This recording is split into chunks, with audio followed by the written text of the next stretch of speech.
Hello, David McMillan here, and today I'm bringing you the first of some recordings I did with Shaun Attwood. We did about, at least 8 recordings of kind of long, sometimes 2 and more hours of my story, and they're still on his channel, but they've been rather jumbled up of late because Shaun has had to preserve his own channel, withdraw all of our weekly coronavirus lockdown reports. They were light-hearted things, but nonetheless, there were a couple of threats from YouTube, so I thought I'd bring those interviews all together, not the lockdown ones, but also these kind of long, 2 hours or so, interviews with Shaun, in which I pretty much started at the beginning of a 40-year career in smuggling and go along that bumpy road with him. So this will be the first of them. In the first of the long, perhaps 2-hour recordings with Shaun, I didn't start at the very beginning of my checkered career in smuggling, but we began with a story where I had a very difficult pickup to do. It was one of those situations where you know everything can very easily go wrong. The stuff had come into the country, and in this case it was Australia. The police knew and had been running a task force operation. They knew it had come in, they knew the courier, they knew the stuff was there. Was it worth picking up? Could we walk away from it? No, we could not, because when you walk away from it, they come in anyway. So the stuff had to be picked up. It was over 4 kilos of heroin from Thailand. And that's something you don't want hanging around your neck. Anyway, let's get started with Shaun. Here we go. Oh my goodness. I've just watched this guy's movie made in Australia. David McMillan escaped from a Thai prison. That's just one of his stories among many. So I'd like to thank you for coming here today, David. I enjoy the trip to Guildford. I haven't been down here since I visited a friend who was actually locked up somewhere from here. Oh, it's beautiful around here, isn't it? With the countryside and the river, the cathedral, the castle, everything. It is good. He was one of those guys that, really good guy, solid as a rock. Yeah. Wouldn't say a word, that he shouldn't. But complete hopeless case. Oh. Shaun, if you sent him down the road for cigarettes, Yeah. there'd be 3 police cars back in a minute. Oh. So what do you do with those kind of orphans? Well, looking at your story, I think you learned to avoid those people quite well. Or when they did get you in trouble, you figured ways around it. And watching this movie, I'd see you get in a situation and I'd be thinking, this guy is so intelligent. What is he going to come up with next? I just knew you were going to figure something out and outsmart everybody. Like when the guy's coming to drop the drugs off to you, you don't abandon the mission because the police are following the guy. You think, all right, well, I'll pick them up right in front of the police, but we're going to do this in a certain location and the police are not going to catch us. Well, that was, I had a little heads up on that one because I'd been under investigation for a couple of years.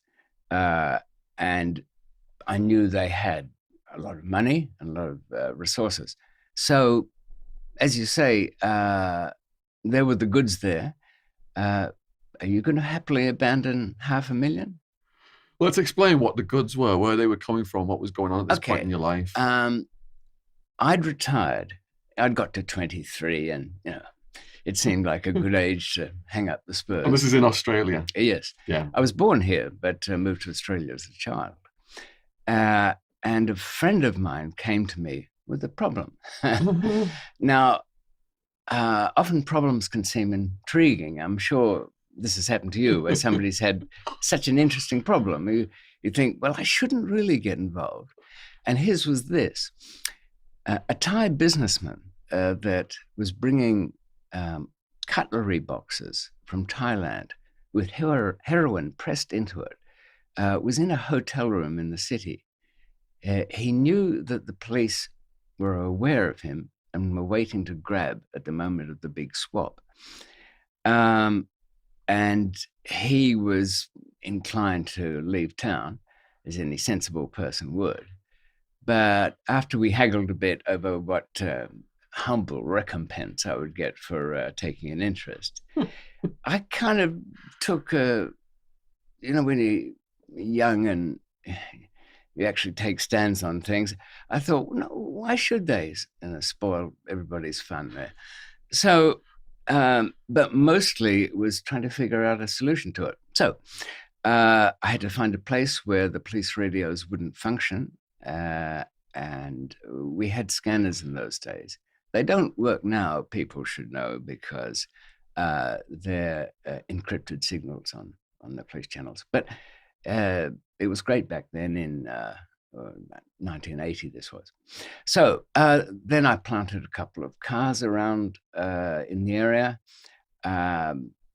gave instructions to for the meeting time. Now, Shaun, you know that as soon as this guy grabs the stuff, leaves the hotel, he's going to be followed. So what do you do? I would have abandoned the mission. I would not have been doing what you're doing, but yes, I didn't. But probably had some. The risk was so sense. high. I'd be like, whoa. Yeah, but there was another thing, because I'd been under investigation for a couple of years, and Michael, who'd been my business partner, he was as well. Do you think they'd ever let us get away, even if we'd run away from it? No. They'd go and arrest him with the goods, and that time-honored technique in courts, conspiracy, as you say, honored since Guy Fawkes, wasn't it? If you can't get them in the act, get them in the thought. So they would have arrested us anyway. So something had to be done. So if you can get rid of the evidence, that's at least helping the case. Yeah, it did. We met at the casualty section of a hospital. So you organized the drug deal to go down in the casualty section of a hospital. Well, it was busy. And this is radio blockage as well, this area. Except for us. Our radios, which were, had crystals cut for a frequency between the regular ones. Right. So the scanners wouldn't pick them up. Okay. And I'd got those in the morning. We could communicate, but they couldn't. Their transmitter went over a lake and a park that soaked up all their little rays. So, but it didn't stop them from trying. When Tommy, who was the Thai guy, when he arrived there, hi, David, good day. This is the guy who's come from Thailand now. This is what, the uncle's nephew? Yes, that's right. Okay. Uncle is one of the big guy, bigs in the Golden Triangle. He was pretty much oblivious to anything going on behind him. He'd traveled the world. He was delivering these things all over the place. And an added wrinkle to this was that the police had been in his room the night before, drilled the box, knew what was in it, sealed it up again, not wanting to interfere with it. So we're absolutely sure they had their man and their target. They'd even booked interview rooms all around town for the many suspects that were going to be rounded up. Now, it's easy to sound good about this because it worked out. It would have been me telling you a very sad story otherwise. But he took some convincing that there was trouble. I said, Tommy, look at the flower cellar. Okay, have you ever seen a big burly bricklayer selling flowers with a fling of his left hand? No, it's usually a young girl. And see the man in maternity waiting? He's talking to his knee. I know dads get stressed, but his knee is actually a microphone that's not working on this day. So when I got the signal that Michael he drove in backwards through the emergency entrance where the ambulances go, I grabbed Tommy, led into the thing. He threw the dingus, we'll call it, into the front seat of Michael's car. He tore away. I grabbed Tommy, abandoned mine, went over a back fence and got into other cars and drove off. I got up on a big hotel roof later on to try and get Michael on the radio. I think it was static from Tierra del Fuego or somewhere in the world he'd disappeared to. So that was another disaster avoided, but they didn't take kindly to missing that one. Wasn't So there a second one, or am I confabulating these, where Clell had a pram? no, that was for something else. When they made the movie, they Okay. didn't want to miss out on things that were visually kind of interesting. That was used in an escape thing. So the movie just put that in there, did they? Yes, they had, Okay. right, because it's. I suppose it's hard to film it dramatically when it's mostly radio checks and signals. Yeah. You've got to have a lot of, I suppose, telling close-ups of what's going on. Yeah. So it must have been one of those directors who said, no action in that script, use that other bit from somewhere else. But in essence, it was all true enough. Yeah. For a $3 million television movie, it wasn't as bad as all that, was it? Was one of the stars of Neighbours in it? Or did the guy just look like one of those guys? Toby Schmitz he played the awful McMillan. Okay. On some of the reviews the next day said, look, I can't see why you're glorifying these heroin dealers. Yeah. And as my judge said, merchant of misery, Yeah. peddler of death. But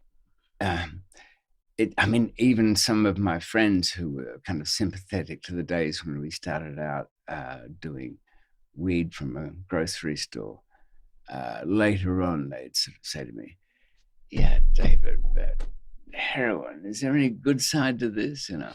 And looking back on it, I have to say no, really, because putting aside the risks and the dangers, at over 60 now, I can say if you can do something with your life, you should probably try and follow the what is it? The physician's mantra: "Do no harm." Don't harm, do no harm. Yeah. Yeah. And if you haven't got any choice, then fine. If you and I are stuck in the middle of Afghanistan and we've only got a fat companion to eat, well, we do what we have to. So another scene from around this time is you're building up this crew. You've got your girlfriend, Claire, we'll get to that. But you've got this other guy that you help out of a situation. And this situation really gripped me. And again, just the way you handled it masterfully. So you're showing up at this guy's house just as there are two guys with balaclavas over their heads, got him at gunpoint, and they're about to rob him. So you intervene, and I'll let you tell the story. Well, it was kind of just a bit of a routine event. It wasn't anything special. Clearly had said, look, I want you to meet some people. They're really interesting. This is Michael. He used to be a Commonwealth champion pole vaulter, did his knee in, went out of that, went into the dope business. His wife's Colombian. My ears kind of pricked up at that. And she knows everybody. Well, they all do. So the very first meeting, I arrive and there's those kind of telltale signs, the door ajar, a few splinters here and there. So I went back to the car and got a gun. Now, I should say about guns that I've never found them any use whatsoever except for a prop, because if you shoot somebody, two things will happen. You'll become a murderer, because what you can say about a gun, I didn't know it was loaded, or you'll just make them angry. In fact, I left a restaurant once, and some friends had robbed a huge gun warehouse, and we were like Billy the Kid, we all were playing with these things. And I went back to get some documents from the car, and there were 5 guys kicking the living shit out of some poor slum in a gutter. So, intervene here. I took the gun out, screwed a big fat silencer on it. I mean, that's got to be terrifying, hasn't it? And went over and waved it in their general direction. I said something sympathetic. I think he's had enough. And you know what happened then? The little guy in the gutter leapt to his feet and told me, fuck off, mate, this is none of your business. So obviously they were friends, and that was just their way of, getting close to each other.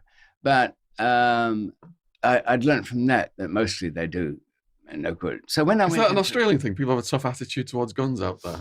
Oh, it wasn't that. He was, they were a little gang and they were having some dispute and they didn't want, I, I think they were probably too glue sniffed out or whatever to quite recognize what was going on. Okay.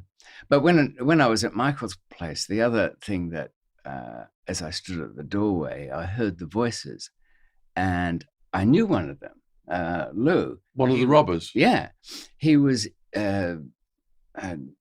Lou was one of those jail identities that one comes across. He and his little mate would pretend to be, big and hard, but the little mate always had to tear him away at the last minute from the real fight. Lou, no, we can't have that again. Remember last time? Nice and nasty routine. Yeah.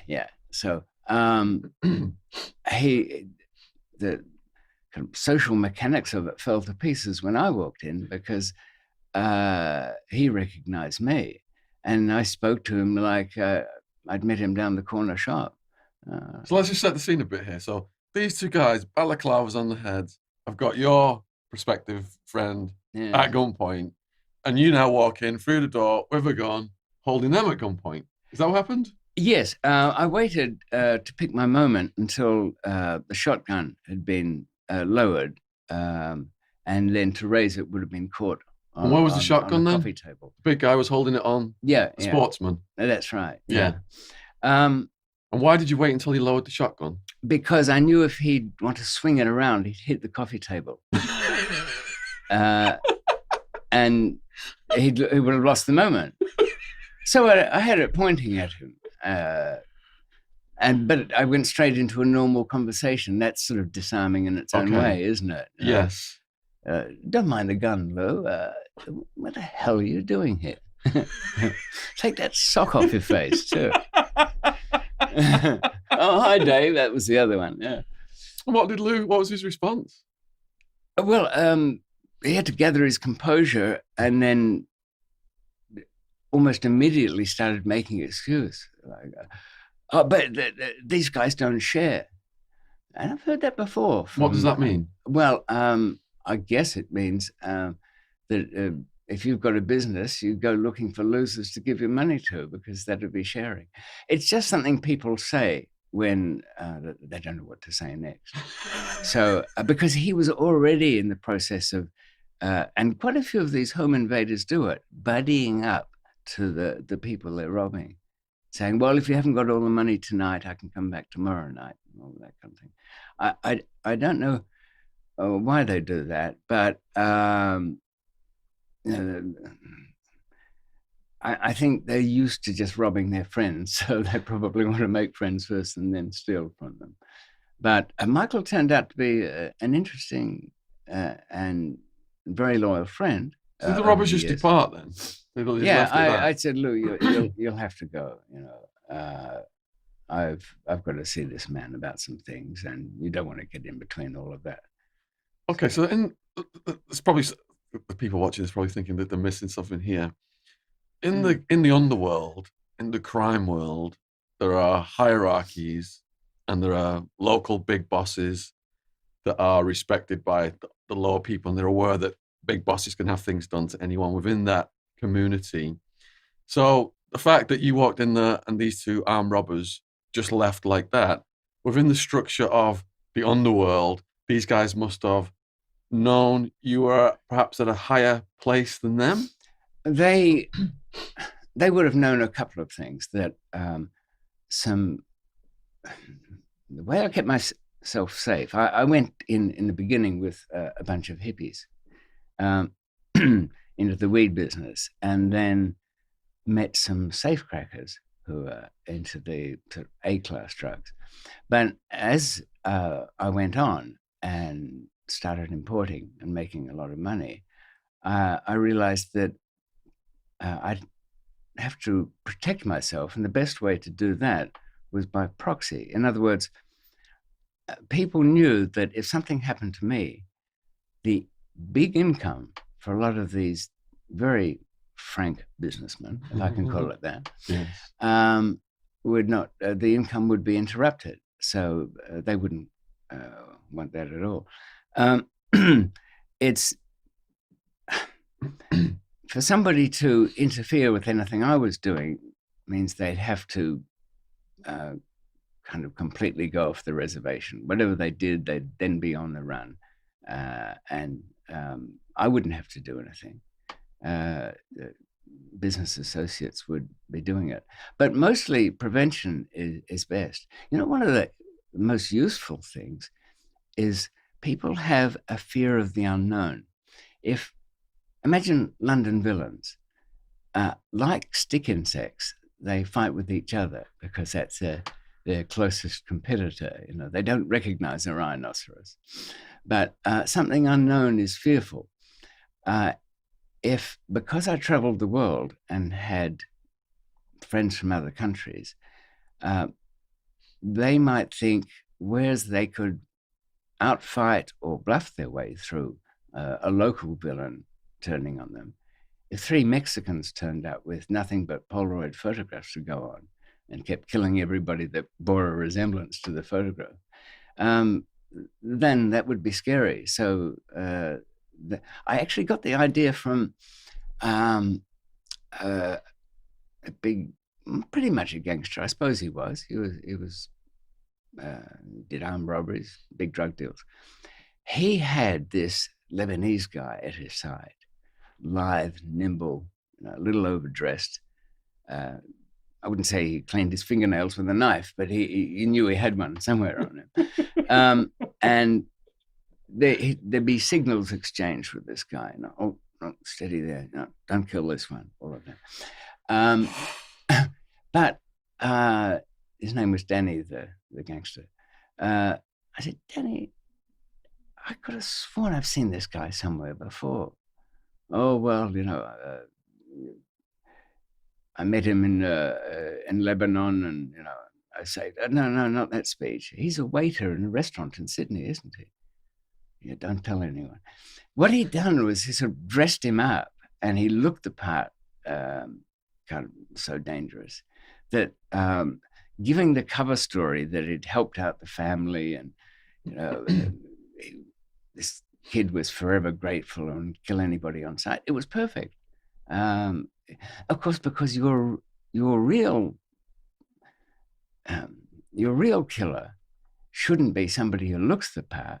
It should be the old bag lady across the road who, you know, pulls off the latex and then does the business. Yeah, the Cali cartel, they had some hitmen who just looked like your average uncle with, you know, with glasses and a very sympathetic face, and no one would suspect, you know, these guys were coming after you. They just you wouldn't even notice them when they were walking past you on the street. Did you And ever then, meet anybody in your various jail transfers that had a reputation for doing contracts? yes, yes, I did meet people. Is there Yes, anything about their nature that struck you? yes, I met some people in the New Mexican mafia before prison, and they did have a lethal energy about them. Yeah, Oh, okay. So they did look the part a bit. they did look the part a bit. Two Tonys was a mafia guy I met, and he did have aggressive, kind of lethal energy about him as well. So the ones I met were more overt, yes, compared to what we've just been describing. The more undercover ones, I imagine, would be more successful in the long run. Or I suppose within jail survival, the overt ones would make that clear to their advantage, Oh yes, whereas I the did meet one ones who overt one. are quiet would see no advantage in letting people know that. When I was in Two Tony cell one time, the skinny little guy comes in, and he's read one of my books that I've given to Tony's, and he's asking me if he can buy this book off me. And I say, no, you can have it. You know, I get a lot of books sent in. I'm donating to the library and stuff. And he was a Mexican American guy. And after he left the cell, to Tony said, you've made friends with a good one now, because he was like, I really appreciate you giving me the book. You sure you just want to give it me? And I was like, yeah, it's, you know, it's good book karma to give it you. I'm getting all these books sent in. And he pulls out a bandage and he put it around his fist and he goes, look, I've got your back. If anything starts, I've got your back. And then he left. And to Tony's was like, you've made a good friend there. Mm. Him and his homies was in a cell one time. They were all high and drunk on hooch, and a guard found him, and he stabbed the guards to death, and he was tortured and put in. He lost like an organ. The guards tortured him for years and all this stuff, but he was like, yeah, he's a old school killer, stone cold killer. But to look at him when I gave him the book, I was, he just looked like a polite, skinny, harmless person. Yeah. Well, sounds like it'd be ideal for his calling. Though I noticed he did believe in skincare as well because he had the cloth around his. Yeah. That shows somebody's got enough experience to know. Damn, that scar lasted a long time. I've got to do that again. It's got his priorities there. When you mentioned hooch there, I was in Wandsworth only a couple of years ago, and the Polish guys have distilleries in there. Yeah. They sell it for about £40 for a litre. Quite clear, no bready taste. Yeah. I get nicked with it every so often. You were in Wandsworth a couple of years ago visiting? Yeah. No, this is what happened. You were actually in prison a couple of years ago. After 25 years, the Thai government served me with an extradition notice. Oh, my goodness. For the old case. It came about because I'd been out of things for a decade. Yeah. Everything was quiet, living peacefully in Kent, more or less. And then I never feared extradition to Thailand because of the death penalty.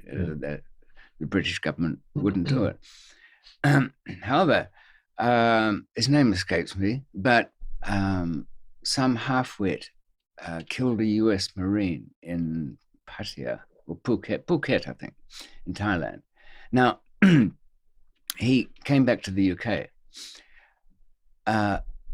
As you know, the Americans don't really like you messing with their citizens, and certainly killing one of their ex-Marines without doing something about it. So that 100 years of refusals to Thailand for extradition was overturned with this one guy. So they came after you. And they thought, well, we've got a victory here. Anybody else we don't like? So after all that time,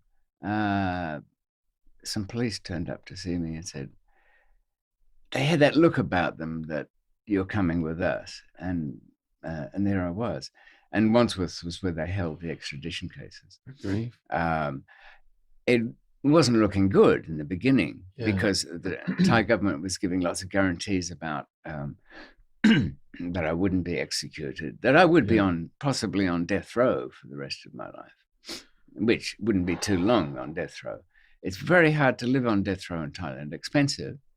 Alex, the Italian mafia guy I knew on death row all those years ago, 20 years ago, it was costing him about £10 just to get a shower every day, which in local terms is quite high money. Well, we're gonna get to your Thai death row stories, but let's just jump back in time now to keep this chronological. Right. So you've bailed this uncle's nephew out of this situation now. The drugs have been taken from the police, had this guy completely surrounded and surveyed, but you've outsmarted the police. You've created enemies now in the police force because of what you've done. You've made a fool of them. Now, how does your relationship now develop with the nephew of the uncle? Well, of course, I said to Michael after that. Michael's the guy that you bailed out the robbery? Yes. The sportsman. And he worked with me, and he was a courier for about 2 years. So he owes you now, and you've saved his ass, and he's a loyal worker now. Well, the couriers were more than workers. I worried about them. I fretted over them like children. I couldn't. Clearly used to say, look, let them do the work. I've got to be nearby. I don't want them making choices if something's different than is planned out. He had multiple passports, and he was pretty good at it. He was tall. Taller people are less frequently stopped. You've probably noticed that at airports. And so he was fine, but he kind of wanted to go out on his own, even though I was paying quite generously for his work. And I did ask him, look, what's behind all this? I have to know. Well, he explained who Tommy was, that he was bringing the stuff from Thailand. I said, Michael, how did this come into your lap? Well, I bought him from somebody. What's that? Well, somebody was doing business with him here and said, I don't want to do business with him any longer. And if you give me 50,000, he's all yours. He'll deliver door to door for a quarter of the regular wholesale price. I said, Michael, he's a terribly nice fellow you met there. Didn't want that money anymore and thought you deserved it better. And for a miserable 50 G's, he's all yours. You go, oh, that was nice. By the way, who was this guy? This generous person. Oh, look, I swore I'd never give his name. Well, I know you wouldn't give his name, but do I know him? Okay, Michael, I'll save you the embarrassment. He didn't want you to give his name to me.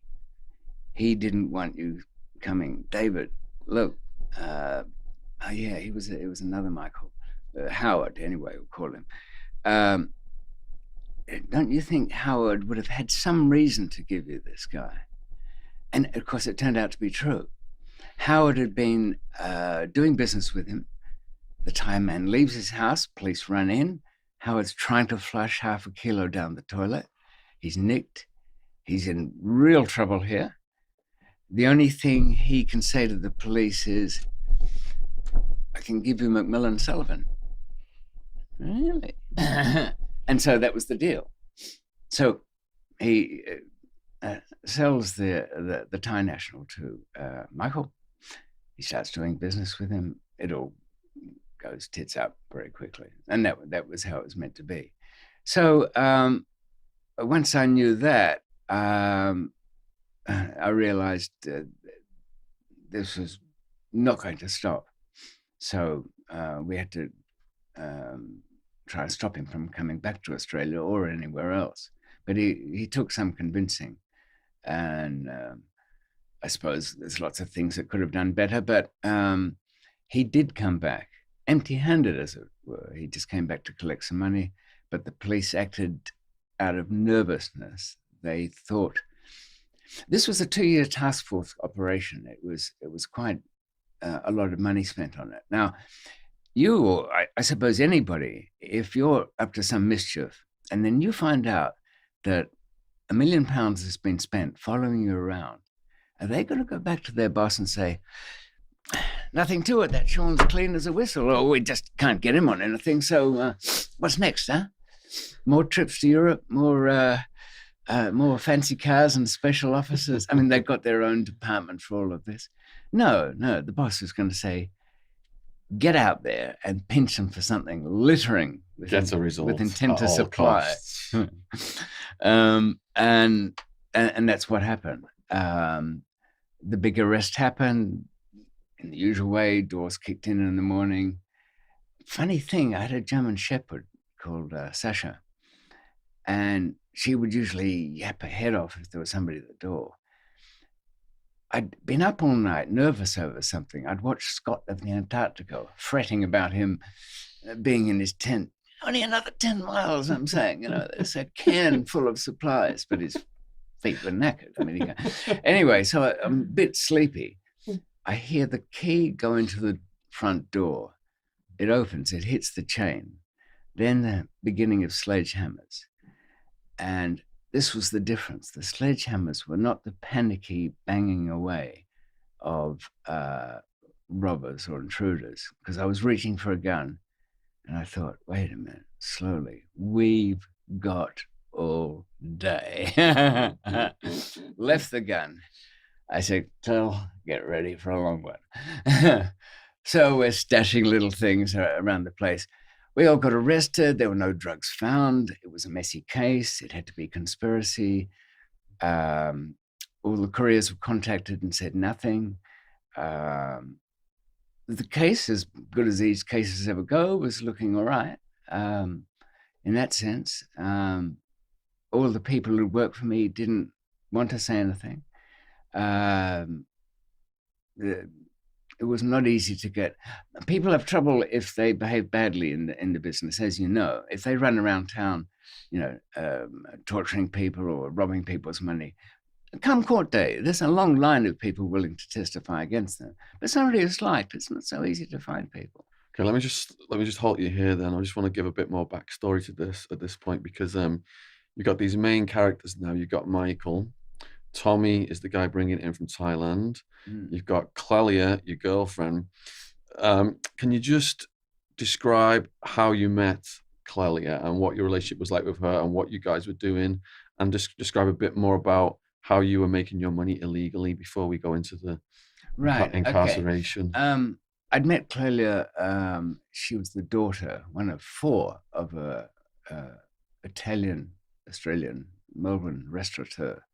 He'd come from the northern Italy and had a big family place and lots of kids everywhere. They used to call them the spaghetti mafia, all those early restaurateurs. She was the bit of a tearaway amongst the group, a bit of a tomboy, but we were in love. We were very close. We could rely on each other. My business, she was a bit nervous about. I would, using a lot of fake passports, I would make it look like the couriers had come from London when they arrived. Their documentation would say that. They would pick up a bag that also looked like it had come from London. So Australian customs in those days, and pretty much still the same, when you go to the immigration, he assesses how much of a risk you are. He stamps your customs card and gives it a code letter. When you go to the gate with your bag, that letter will determine what check you get. So that if I've already assuaged his suspicions by having somebody that looks okay and appears to have come from a country that doesn't export drugs usually, though I must say now that for all you newbies out there, England does not have such a pristine reputation anymore. It can be seen by Australia anyway as a potential source of pills and so on.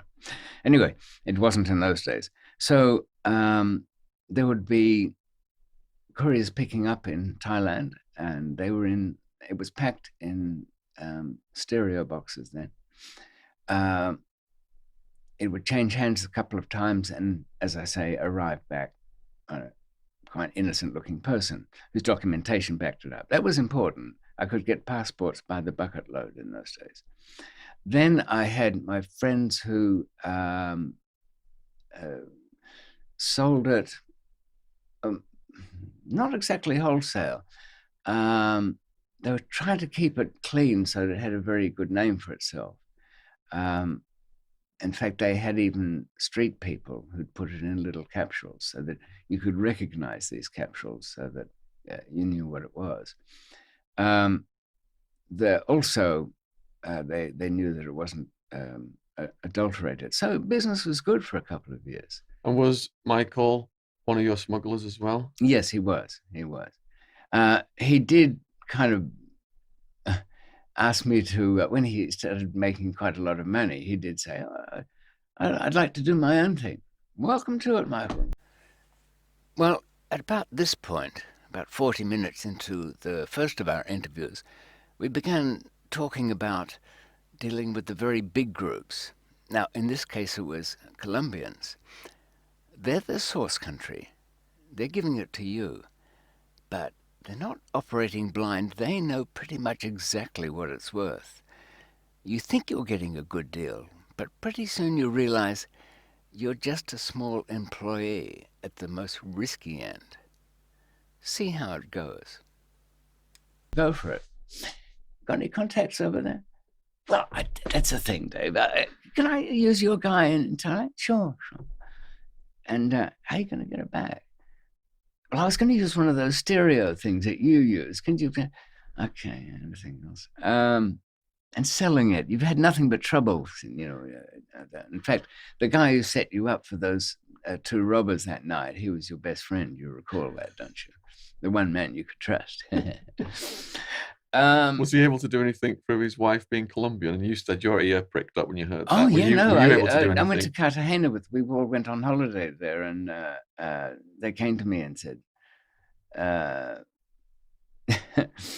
"We like the cut of your jib," which means they know your home address. When you say they, Oh, the Colombian people from over Cali in, cartel or it was Medellin? Cartagena, but this was for Cartagena. weed.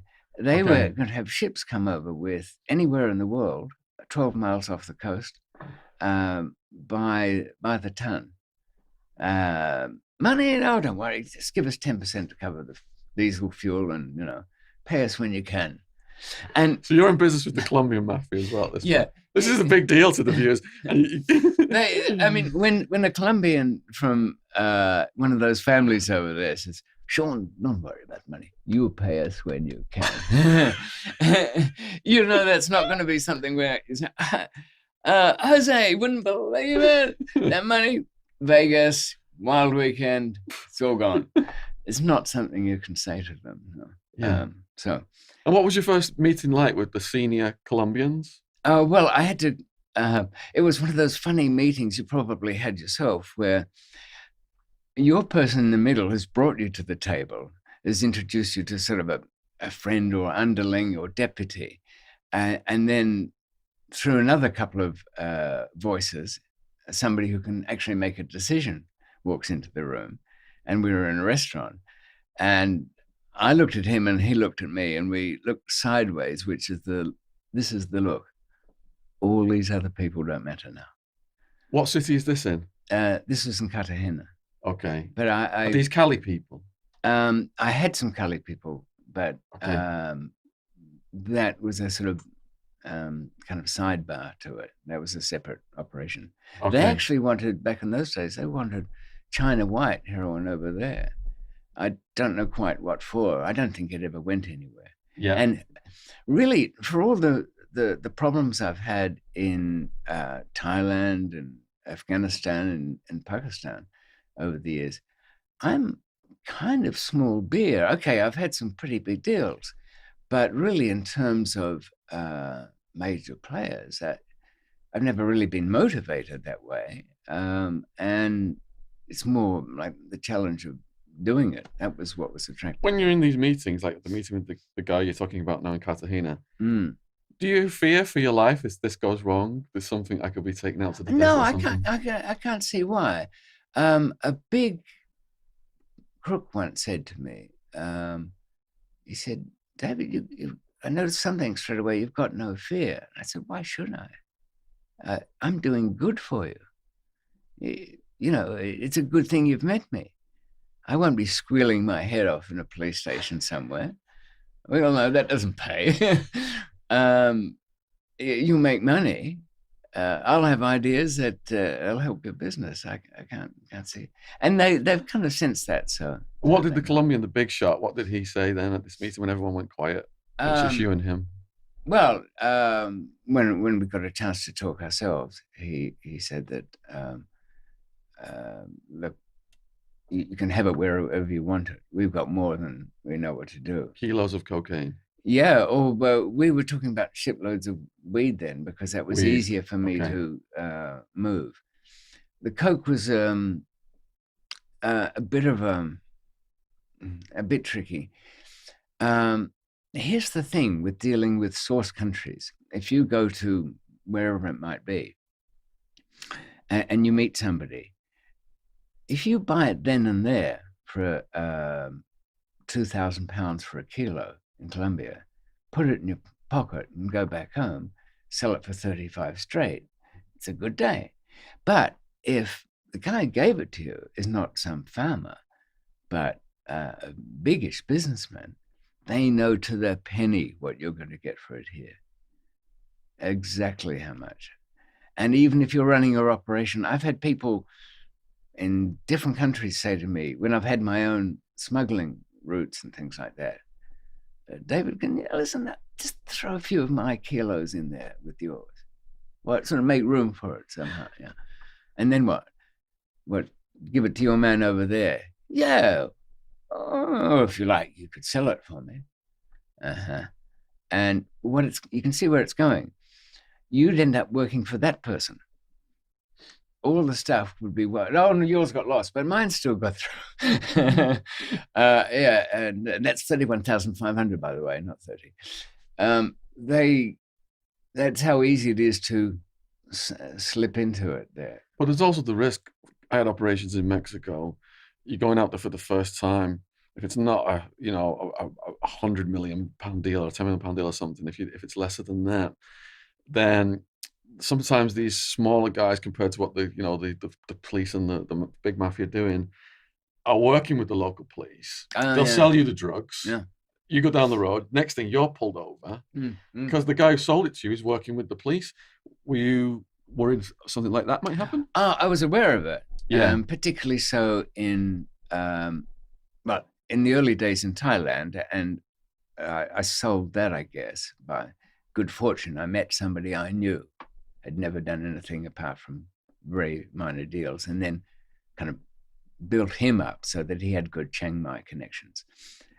In Pakistan, they were notorious for setups there. We can get it through the checkpoint at the airport. That's another 2,000. We can get it onto the plane. That's 5,000. We have our man who's going to see you through. Oh, he'll know who you are. Oh, will he? I'm half an hour late. Doesn't matter. He'll still know where you are. I mean, there is no man. It's rainmaking. If somebody gets arrested, it was your fault. He twitched, or our man was late getting to work, and then they want to. Almost everybody you meet. I mean, surely people from Mexico said to you that, Shaun, we'll be partners. We'll go 50-50. And you'd be thinking, I seem to remember an old Bugs Bunny cartoon where Daffy goes 50-50 with somebody who he goes out and finds the gold, digs it up, and takes it into the local town, and they go 50-50. The other guy does nothing, and it's a bit the same there. Yeah, those situations in Mexico, I met people. I just thought, this guy just wants to kill me and take my money. I've got to give him the impression I've got nothing on me in this. Yeah, happy for that. Also, did you bonus people? That is, when it gets through, then you'll get an extra cut. They got paid when it got through, my people. Oh, that's even better. Yeah. So you paid not even for the raw material, as it were? Oh, you're on about bonus to the suppliers if it got through. No, the suppliers didn't know how we were getting it through. I kept it separate. But if you'd said to them they were getting a bonus, they wouldn't have been spending all those nights trying to find out how you got it through.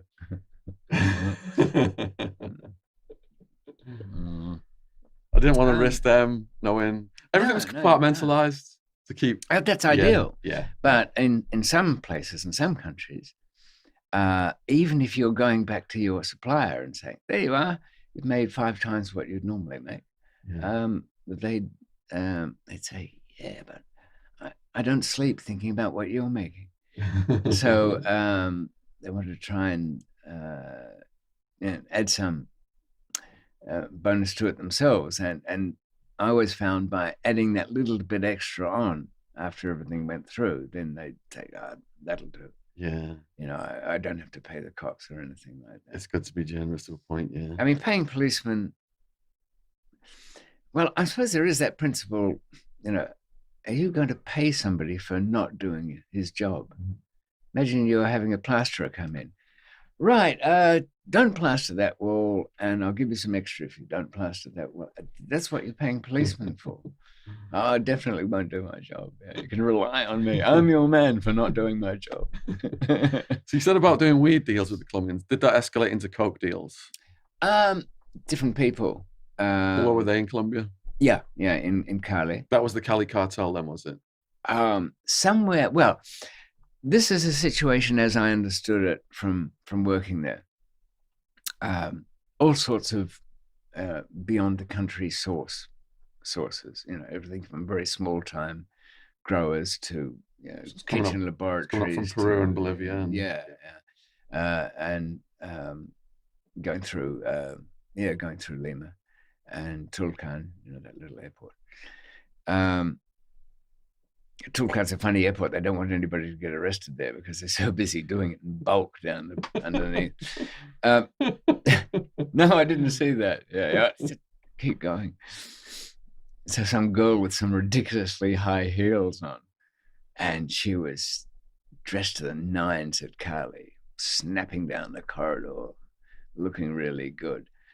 And I looked at those shoes and I thought, 750, 800 grams, at a guess. She got talking to me about something or other. I can't remember the content. But I actually saw her on the flight back. I said, well, you didn't stay with your sister for 2 days? No, and she was completely dressed down then, just looking like nothing. So, though, sometimes you'll see things and you shouldn't kind of let on. There was some hippie guy at Bangkok airport years ago. It was metal detectors to go through. He had a body packed. I could tell he was walking, not quite right. Sides of his trousers seemed to bunch up a bit. The machine was malfunctioning. He was caught in a line where they started to do pat downs. I thought, the poor bastard. This is going to be some time for him because it's 15 years for a joint over there. So I went over to him and said, Jonesy, I didn't know what the hell his name was. The ticket office has given you the wrong boarding pass. Just go back and work it out there. Frozen, absolutely paralyzed. Didn't know whether this was part of something. So I got a bit closer. I said, fuck off, you idiot. Get out of the line. Get into the other one. And then he pretty much ran out of the airport. So sometimes you can either stand by and watch a disaster happen or interfere and get yourself in trouble, which has happened to me quite a few times. So you've got the heroin coming out of Thailand, you've got weed and coke coming out of Colombia. Are there any other countries you got stuff coming in out of that we need to know now before your arrest? We need to know. Unfortunate expression, but okay. There was the money side of it. What do you do with money? So I take the money, go back to Europe, go to Antwerp, buy diamonds, VVS2s, F4G color, 1 carat, something easy to sell. Take it pretty much anywhere where I can not lose too much money. The diamond business, as probably most people know, is a really tight little scene. The exchange is tight. The people who sell De Beers still even have this mystery that controls the value of it. So I know I'm going to lose money, but at least I can say if something goes bad, all right, you got me. I was smuggling diamonds. Is that a bad thing? No. So there was that, and little silly things that you wouldn't think would be worth smuggling, like video recorder heads back in the day. I suppose it was the equivalent of Swiss watch movements. Used to be a thing in England about 50 years ago. But really anything that was kind of interesting to do. And what compartments, and because you're a bit of a crafter, did you make your own things? For people I always like to make my own stuff. What did you prefer to have people smuggle in? Something that would look solid, really. If it was made out of wood, fine. Okay, the modern X-ray equipment will show up discrepancies, but most of the drugs we all like are organic anyway, so they will show up in the same colors that wood will. Really? So unless it's uneven, okay, it's the unevenness that gives things away. Right. Or if it's pills, it's the little shape. I had a friend who was sending me some Subutex by the mail, and he used to crush it all up so that it was flat. So if you wanted it back in tablets, which we didn't for various reasons, but you just have to put them through the tablet machine again. But no, it's evenness that does that. And it was, that was a part I liked, doing a nice pack job on it so that the veneer went on and the glue line became invisible and the last buff of beeswax over it. In fact, I suppose if I, through this deplorable career, the only virtue is that nobody who's worked for me has ever been arrested as a result of doing so. They've gone off on their own adventures and done so. During these early years, then, how many people did you have working for you? And what was your revenue? It was good. It was about $5 million a year. Okay. But a run like that only goes on for a couple of years. Yeah. If I just give you the most broadest outline, this teenage David trying a lot of things. Yeah. Then there's the Thai courier system, big money, don't know what to do with it, kick it around on top of a coffee table. Then decline and fall, big arrest, in terrible prisons for a decade. I get out of that. All the old police forces who enjoyed chasing me around in the old days are back for hoping I'll get up to some more mischief. And that kind of, it's no excuse, but that kind of drove me back towards doing it. Then I end up in Thailand again, trying to set something up, but get arrested under the most unlikely circumstances imaginable. I mean, I took such precautions, Shaun. Not only did I go to another city to get the passports, Michael was sitting in imagine the police are following you and they're intercepting your phones. You know that. They intercept a phone call between one of your friends to your mobile phone. And you have this conversation. The masts say that phone is in London. It's your voice on the other end, but you're not. Your friend has gone to a payphone, rung your mobile that you've left him, and played a tape recording of a conversation between you two. So the forces of darkness have heard this recording. So despite all of that, I get arrested. I mean, my gray hair more or less happened overnight in that one in Thailand. It was so awful. I found I was facing the death penalty there. I managed to get out just after, with about 2 weeks to spare. I run around for another year, more or less okay, but the same kind of interested parties, the authorities, particularly people from the American DEA, I don't know what they've got to do with me, but saw to it I get arrested in Pakistan. I'm facing 2 sets of charges there. One is life sentence, one is a death penalty. I wasn't caught with any drugs, but interesting trial system there. It's all in English from the days of the Raj. I think I mentioned the other day, didn't I, that they don't accept confessions because there always is one from the police. So I don't know why they do it. They can't use the confessions in court. I think they enjoy themselves. And I'll say a bit more about how they get their confessions, perhaps if we have time. Then I managed to get out of the thing in Pakistan. I go over to Afghanistan to tidy up some loose ends and get tangled up in somebody's kidnapping there and then find my way back. Then think, to hell with it, go straight back into business in a big way, back into South America, doing that, a New York contact help there. Retired again with a load of money and thought, what does a London gentleman do? He has a love affair. So I'm dating this girl who's from one of those foundations that does echo green things. Knows nothing about me, not my real name. I've kept the David part, but that's about it.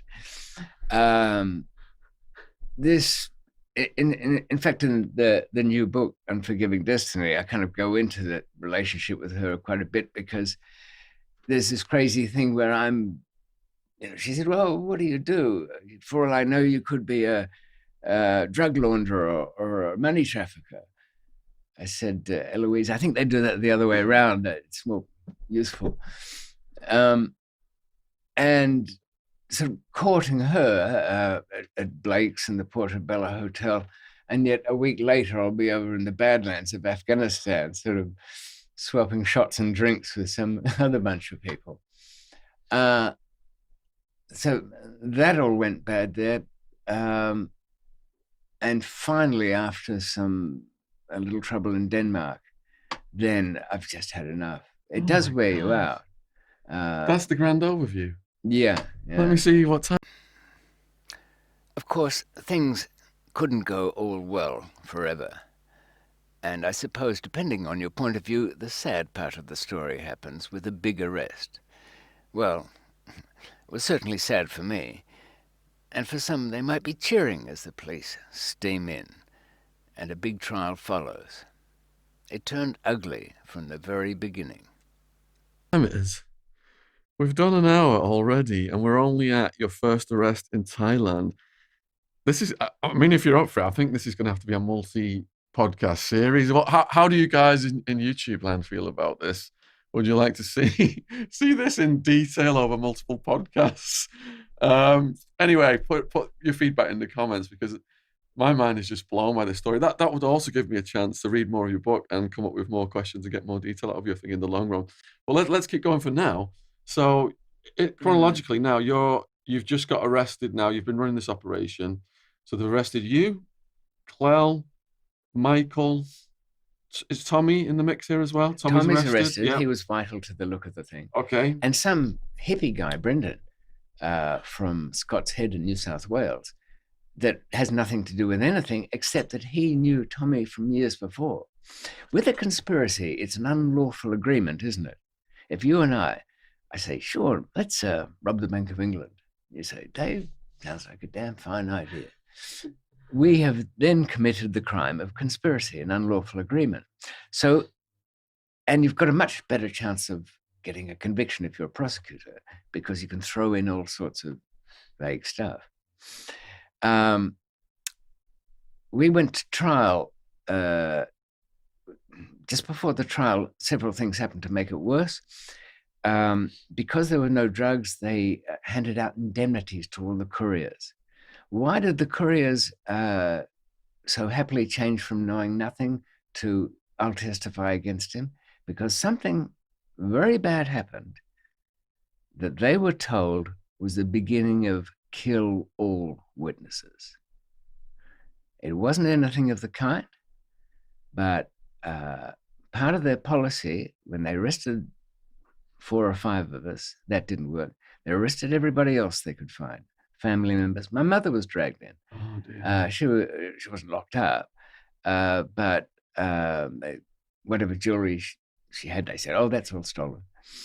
She was released. They came and said, we've got everybody, and we've got your wives.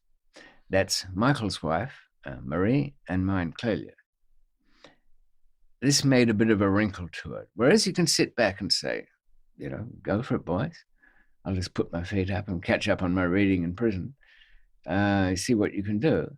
A bit different when they're holding people over you. I said, look,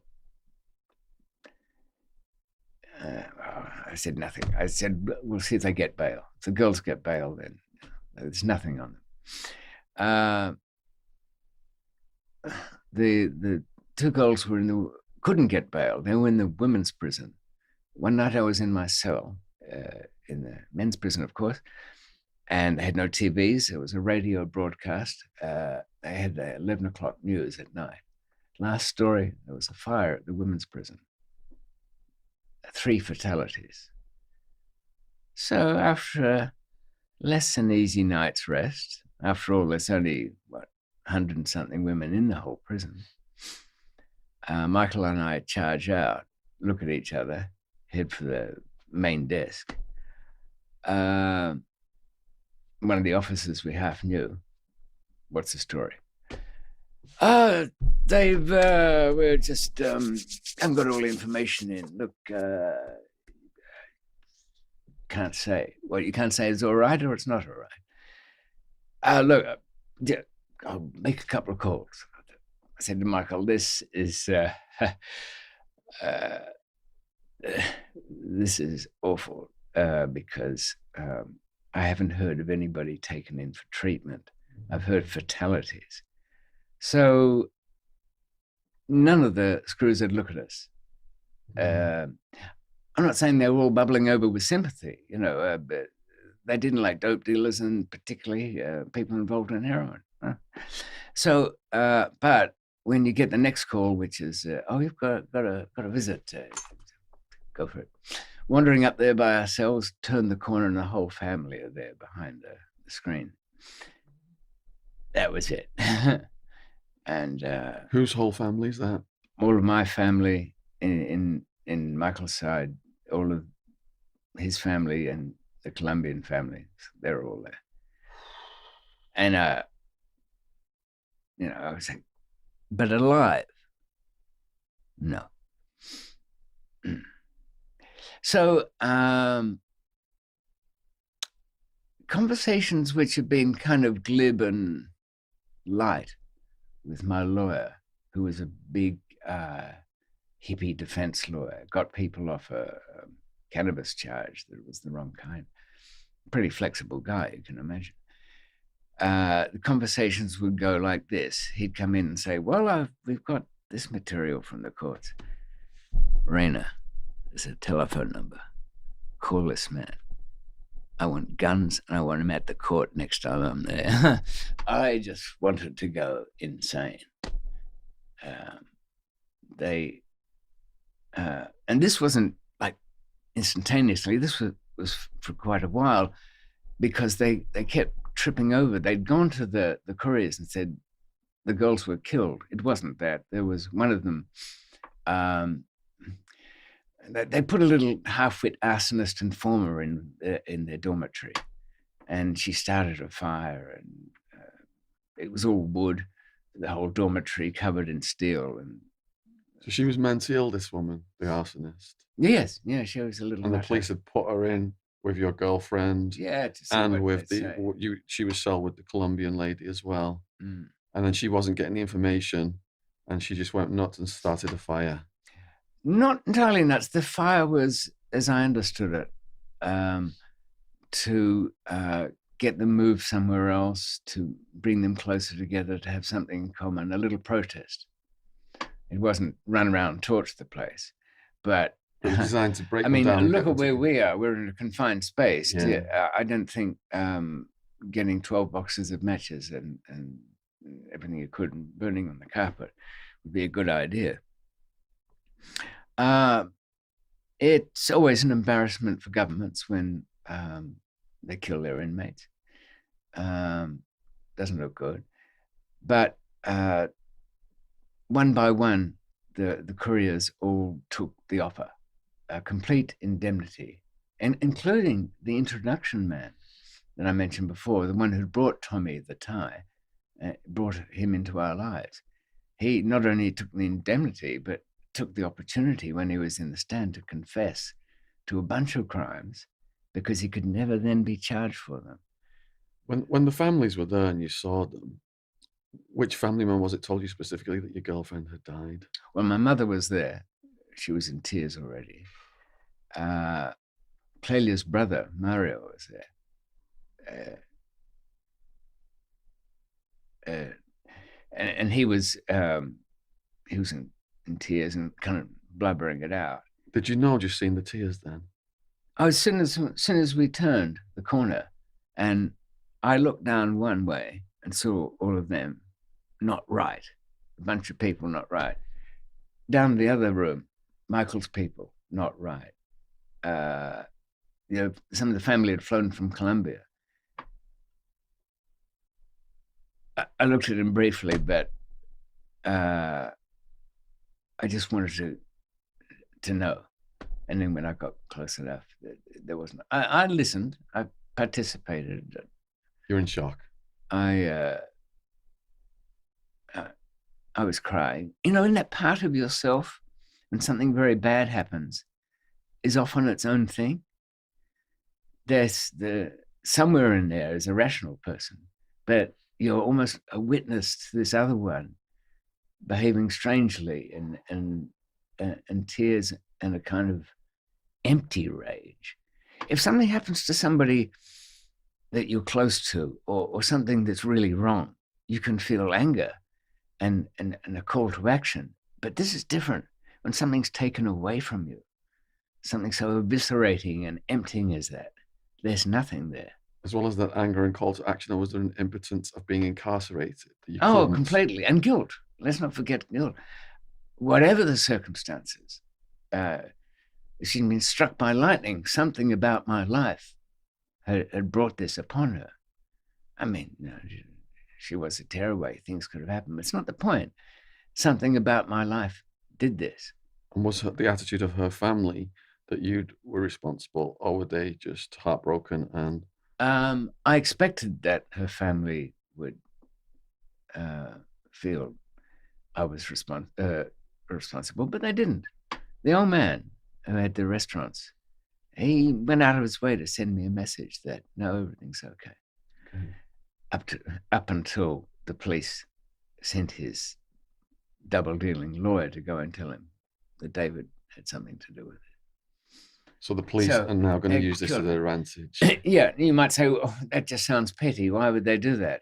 Because it's another bunch of people with support and influence. There's a trial coming up. There's no drugs. We have to win this trial. To make it worse again, of course, because they'd pumped this story up, Michael and I were whisked away from the number plate factory. You're a James Bond supervillain, aren't you? You're able to have people set on fire in other prisons. I know. Yeah. I know. But what happened next didn't help that any. While we eventually got out of the, as the trial was approaching, we got out of the Supermax, and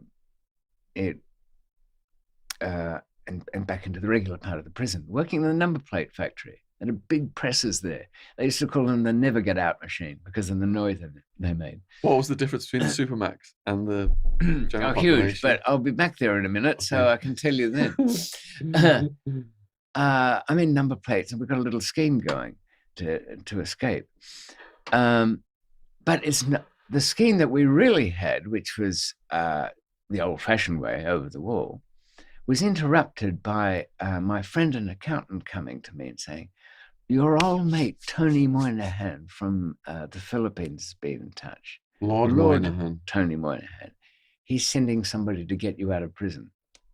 And what was your relationship with Moynihan first? I went to him in '79 trying to get a container loads of Thai sticks transshipped through the Philippines and on to Europe and back to Australia. I didn't trust him. He turned out to be a con man. He tried to get me to rig the cockfights there. They're big things. 2,000 Chinese guys all betting in a frenzy. You know, millions changing hands. Lord Tony, how can you rig a cockfight? I said, well, you kill your own bird, you can't make the other one win, that's for sure. They're over in seconds.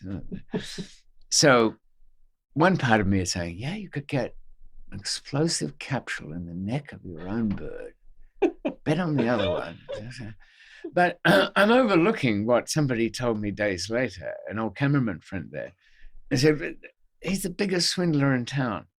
And he plays both sides of the fence. So I went to him a few days later and I said, Tony, look, I want containers through. I don't want you coming back to me saying, oh, the right bird died. Let's you and I now put $1 million on it. You've got $1 million, haven't you? Give me one of your millions and I'll put it right on there. I can imagine sitting in this huge dusty auditorium, you know, with two chickens fighting away like mad, me leaning on my remote control as some plant in the audience gets up and says, he's doing something he shouldn't. And more knives come out and cut me to pieces while Tony makes off with the wager money. Anyway, so was there ill feeling there? I don't know. But he was such a double crosser. He'd been working for the spooks and the police. So when I've got this big case coming up over a 3-year conspiracy to move drugs around the world, And Tony is sending a guy that's got a helicopter pilot. He's going to fly us out of the prison. I said to the accountant, no. So he asked for money, of course. Well, in fact, what had happened was the police had arranged with Moynihan for the helicopter escape. The guy was, everybody who was supposedly part of it was an undercover policeman. 3 days before the trial starts, they descend upon us, drag us back to Suitamax.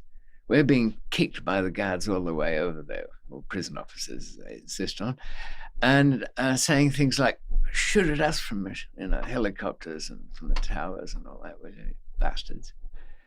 My God. So we were really stuck for the whole trial in there. Because the movie, is the movie just the police perspective then? Because the movie shows you authorizing someone to go back to the house and open all these cans and get all this cash out and pay Moynihan off. Oh no, they found the canning machine, and Yeah.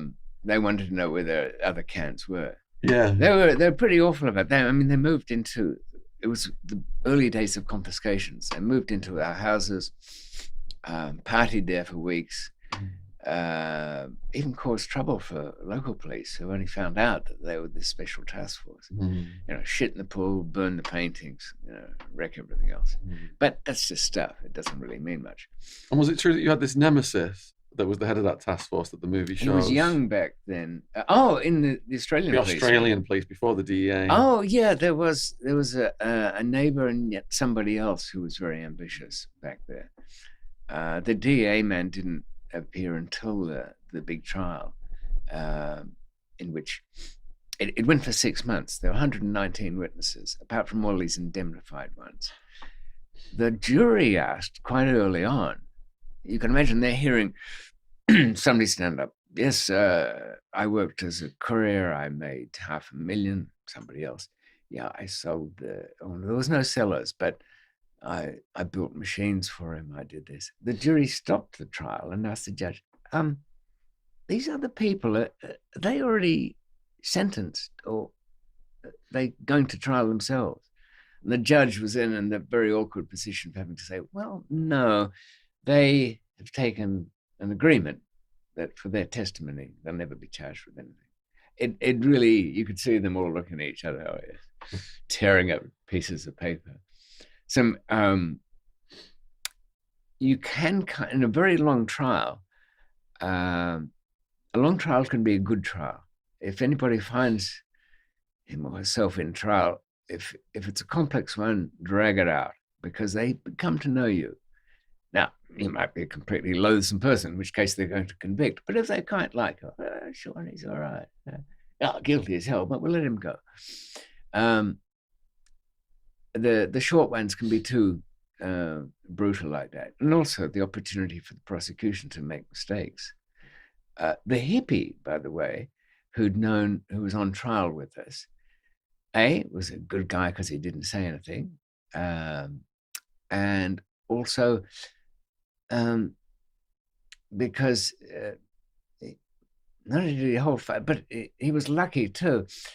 They called his mother in over something. Very risky thing. I mean, nobody likes their mother being called into a court case, and juries are not particularly happy when people's mothers are dragged in.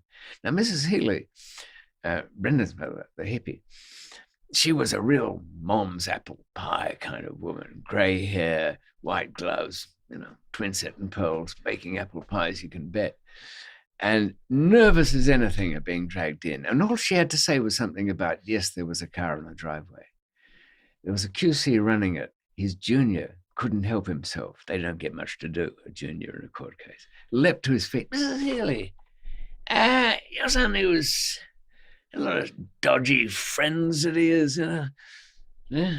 And she, well, I don't want to say anything bad about my son. The jury going, what the fuck are you asking him the mother for?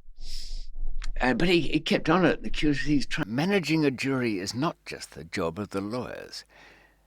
If you're the accused, you have to present yourself in a certain kind of way. I know the fashion is to be in a black suit, white shirt, black tie, but it was well past that in this case.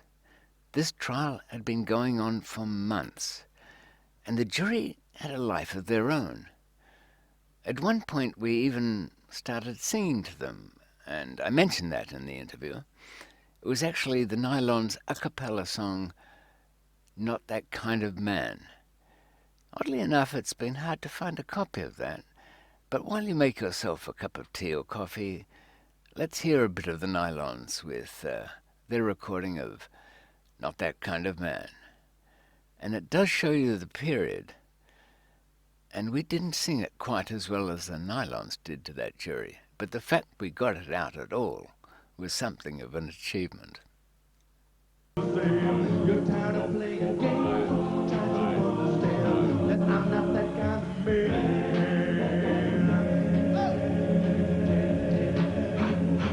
A lot of people take their loving too lightly. They change emotions like they're changing the clothes. They come alive and drive on new lovers like me. How they do it loud and I'm not that kind of man.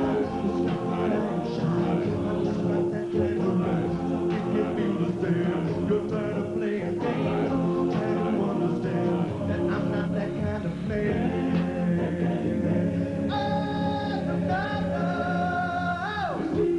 standing up here, standing stupid, so bad, so cool, so good, must be fine, tired of being somebody's fool. Oh, yeah. So if you spot me on the fringe of the party, holding up the walls with hot and hungry eyes, don't be afraid to say hello to the stranger. You'll just find out I'm not that kind of man. It's not that I'm shy, I'm just not that kind of guy. So if you're innocent, you're tired of playing games, try to understand that I'm not that kind of man.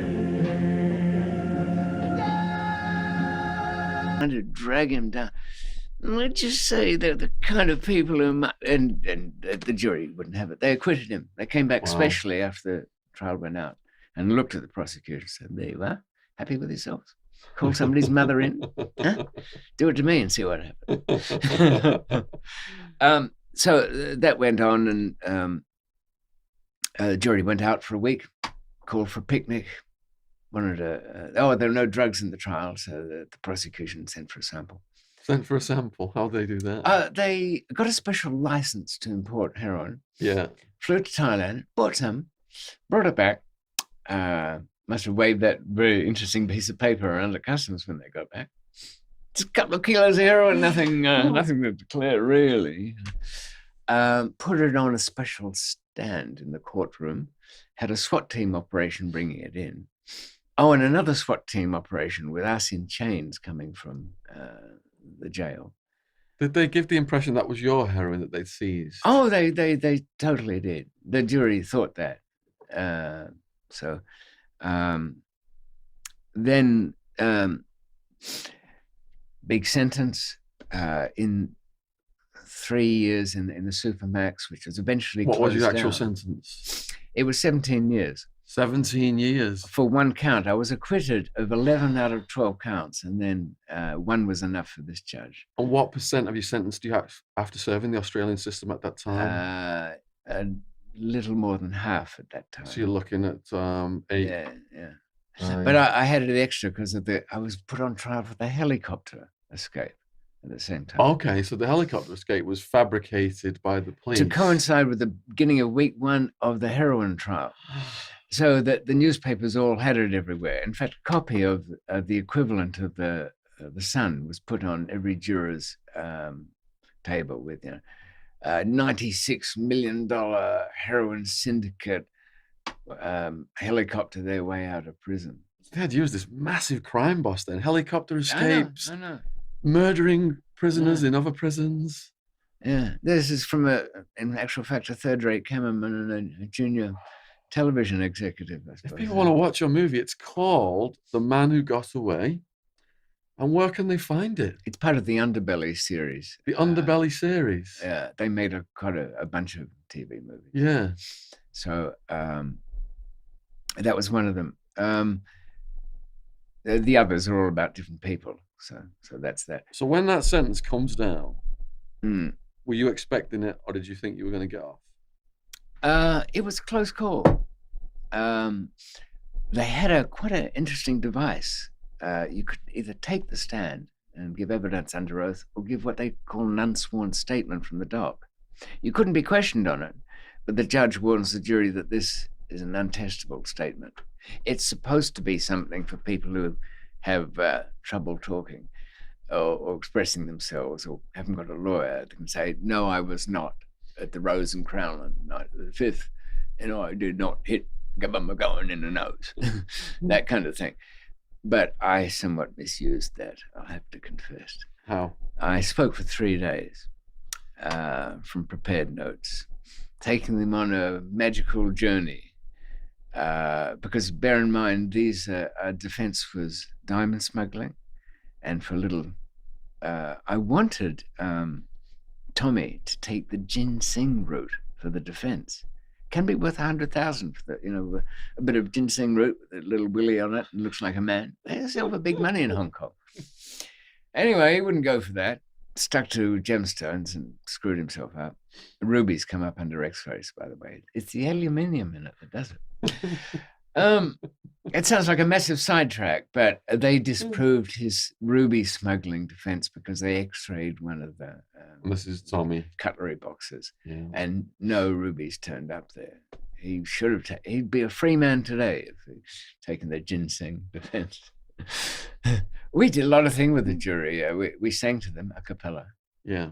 There was a big hit by the Nylons back then called "I'm Not That Kind of Guy," and the judge found out about it. Plus, lots of other gags. With I'm waving a stick around saying, "Hello, jury. Watch the stick. You are relaxed. We are innocent."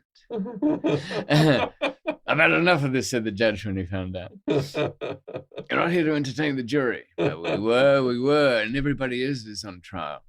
And I sort of had them with me as I was going through it. They were the 13th courier, as it were.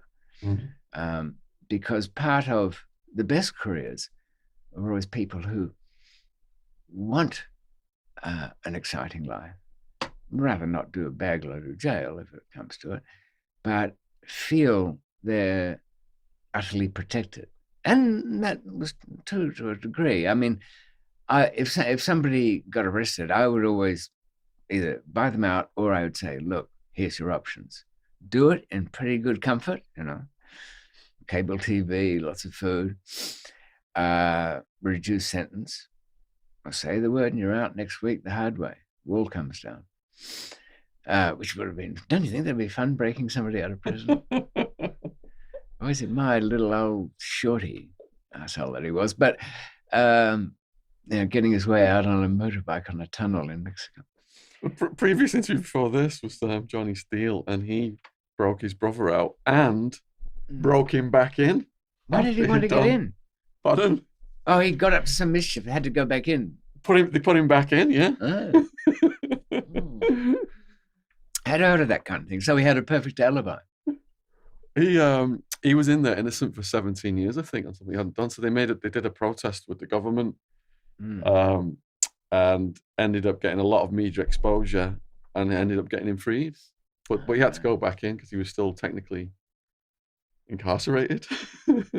I thought it was one of those things. I was at a country prison once back in the old days, and guys used to go out of there at night, do an early morning robbery at a bookies, and then come back in. One screwed it up by calling in at a nightclub, and a couple of undercovers are there saying, "What the hell's he doing here? He's locked up, isn't he? Supposed to be.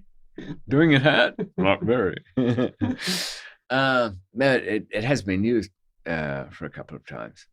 So Tommy now, he has screwed up by saying it's the wrong thing, it's the gemstones. He goes down the gurgler too. He gets 17 years with a minimum of 15, does about 10, goes back home. One of the most fascinating stories in your book, just to go on another sidetrack here then, is who Tommy is. Tommy is a nephew of The Well, uncle. that's what I didn't know. Can you explain to the viewers who Uncle is?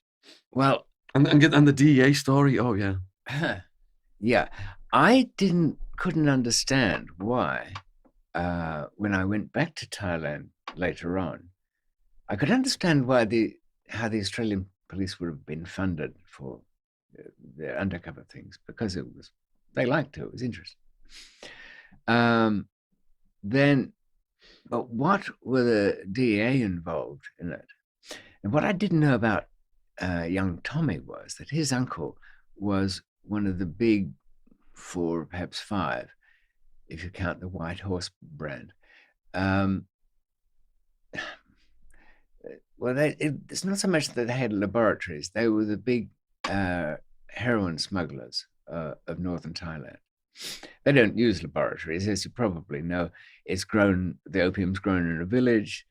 Laboratory is kind of a kitchen outfit that does it independently. A middleman will take the opium to the laboratory, pay them to process it. But the protection of all this is done by the bigger people. Are they like warlords then?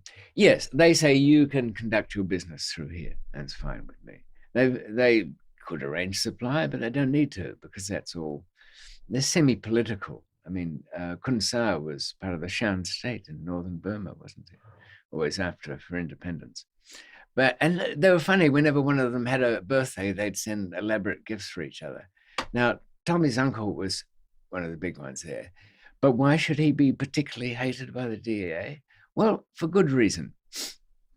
What I didn't know until I was in enough trouble to realize it, that he was hated, and therefore all of anybody connected with him, because a DEA agent stationed in Chiang Mai, though told to sit in a desk and collect your money and do nothing, file some reports, went out into the field, scared a couple of farmers up with their crops, made himself a general nuisance, was warned off.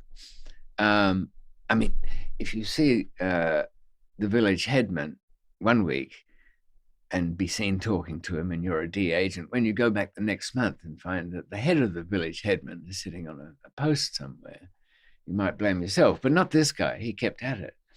So to put the frighteners on him, Uncle arranged that the wife would be grabbed from the street, driven around town, and then released. The DEA agent's wife is going to get grabbed. Yeah.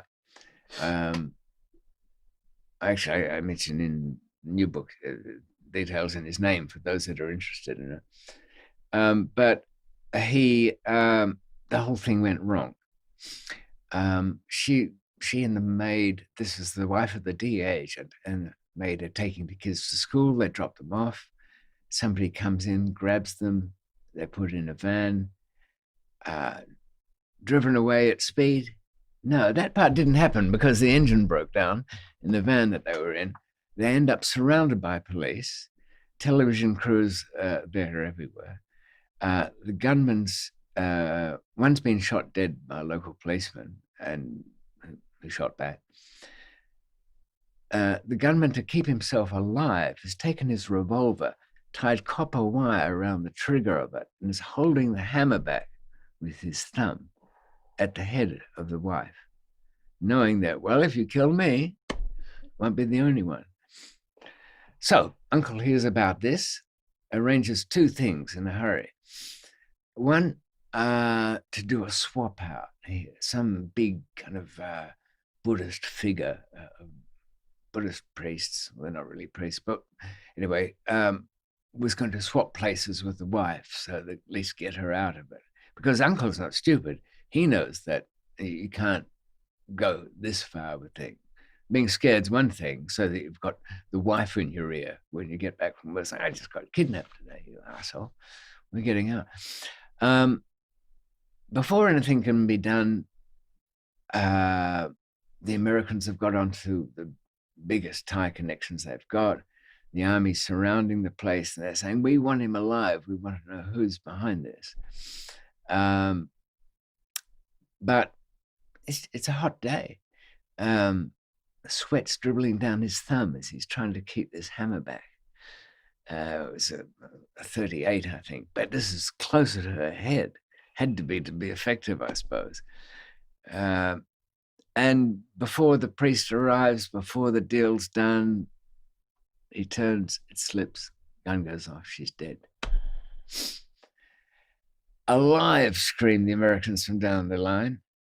But a more powerful voice, the uncle, calls to the head of the SWAT team, saying the opposite, dead. And he's decapitated by a high-power rifle. That is the gunman in the van. Sorry, no witnesses, nobody to question. But that's never always the end of these things, and the Americans convinced themselves it was Uncle behind it. So several years later, Uncle's driver says it's a flat tire. He'll change it. Well, look at that, says the driver. I'll have a look at that, says Uncle, steps out of the car on the motorway. Peering down at the tire, huge truck barrels over and splatters the uncle. He's out of it. Fortunately for all the workers of the group, the number two steps straight in, Chinese tie. A lot of the businessmen in Thailand are Chinese, but they force them to take Thai names, so you've got to be observant to know. And justice is done? Well, no. There's something biblical about the DEA. All he and his progeny and those who know him. So everyone connected with the Uncle Tommy all cursed. And it was just enough to get Rubbish With Me funded, even though whenever anybody ever asked, well, what's at stake here? A ton? 10 kilos maybe. That's talking it out. That's up there with the story of Kiki Camarera and the Mexican cartels. Bloody hell. Well, those things do happen. There was Cocaine Katie, the Danish girl who got bigged up into that sort of situation. So it wasn't by chance that I kept meeting this DEA guy right through. Even in Pakistan, he turned up there. So you're getting a nemesis now in the DEA as well as your nemesis in the Australian task force. Yeah, the only people up until much later that didn't care were the British police. In fact, one of them more or less saved me from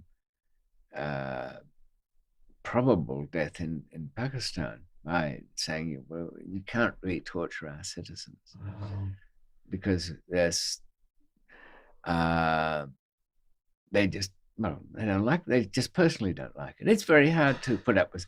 One of the worst things about the Supermax, for example, there was a little... Is this Supermax in Australia now? Australia, okay. But just as a prison, was listening to somebody else get it.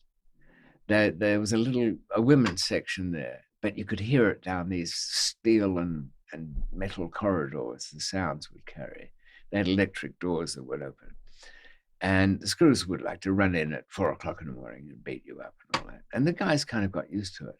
But there was a little girl there. Well, she was 20. She was drunk off the streets half the time. But she used to play up a bit, bang and crash things around.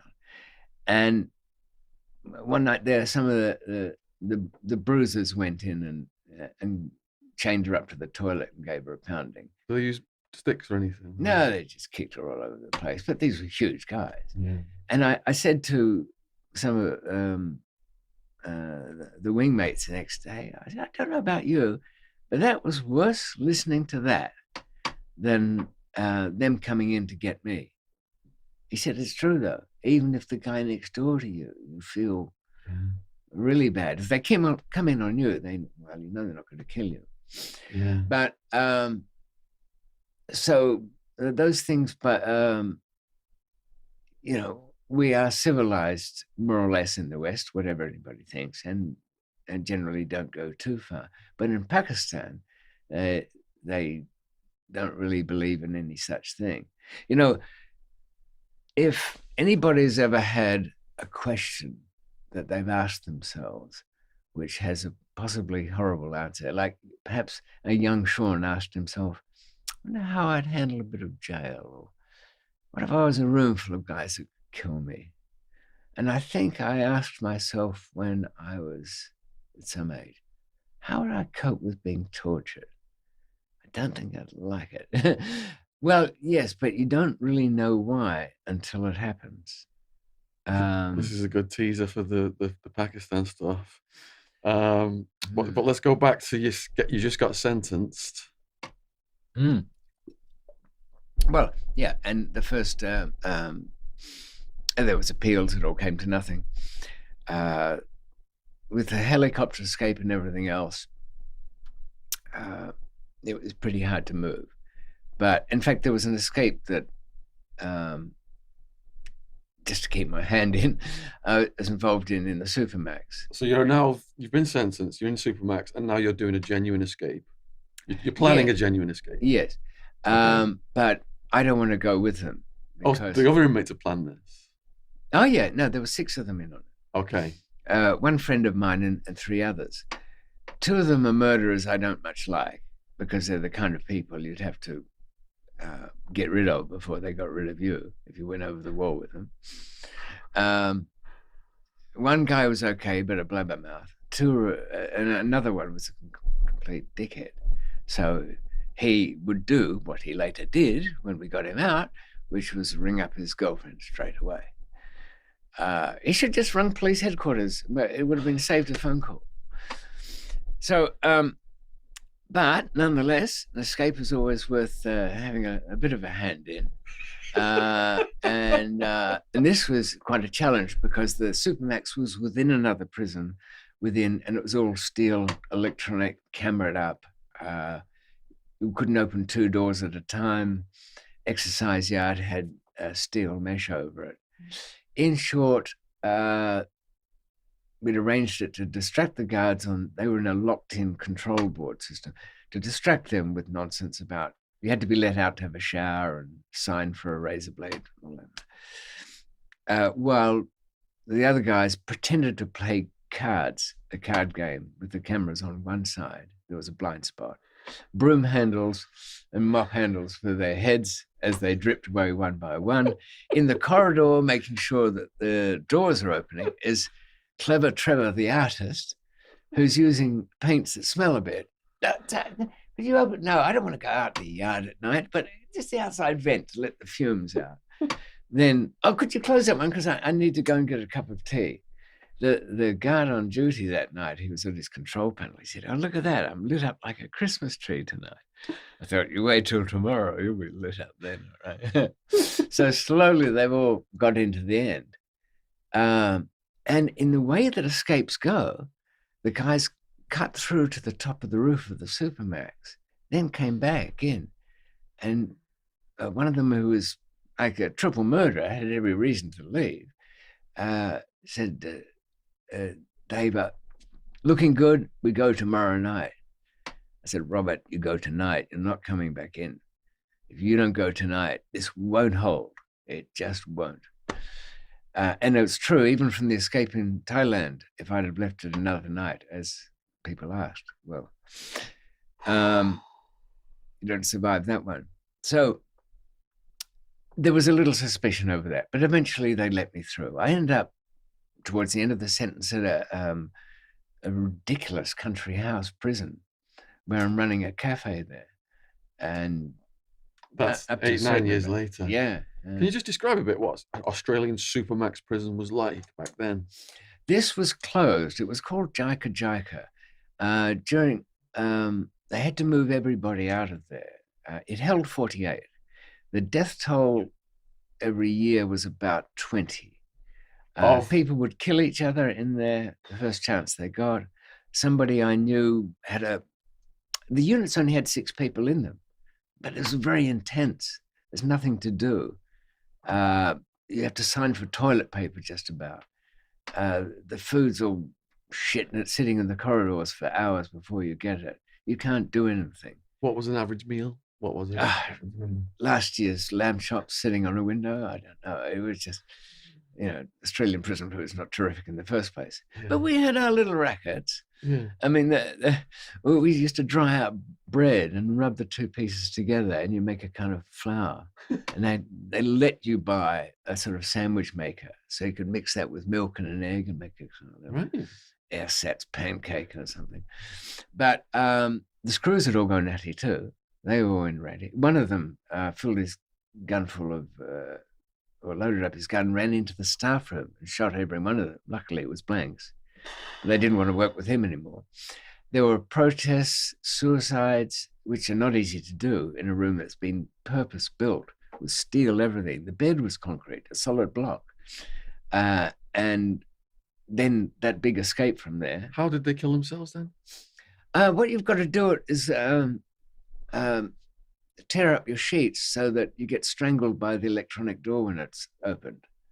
I mean, it's determined, isn't it? Good grief. Or you've got to, you can kind of, if you can get something to wedge between the narrowest part of the doorway, you can push yourself off the sink, provided you tie your hands and legs behind you. Wow. But again, that's determination. You know, we've all felt miserable and think, okay, I'll press the X button and I don't exist. But it's a different story when you've got to dangle there for a while and slowly choke to death. You mentioned the prisoners killing each other. So in America, Supermax, you're in a cell, you can't get out. Did these guys have access to a day room where they were commingling to kill each other? Yes, but they tried and failed to try and get a mix that would get along. One particularly grisly one was with Barry, who was fighting with another murderer. Murderers are very competitive, and one had killed a few more than the other. Oh, the hierarchical, Yeah, we've got unfinished business here. If you've murdered a kid, and I've murdered a gangster, I'm going to kill you for murdering a kid. That's against the rules in America. This place, yes, well, it's pretty much against the rules anywhere, but this place was so crazy that the people, I mean, they put quite mad people in there as well. And were you assaulted, or did you get any situations into the Supermax? I had to control people very carefully. Some people I could see were, I mean, a couple of people had befriended me. They said, "Oh, do you mind if I kill Michael?" Yeah. We've got a card game going later on, you know. I'm thinking, right, you know, okay, what do I deal with that one? What methods did you use to control them? Hope. In hopeless situations, I'd give them the idea that, you know, we'd all get out one day and we'd meet up and make a night of it. We would, but the end of the night would involve a couple of bags of lime and a shovel on my part.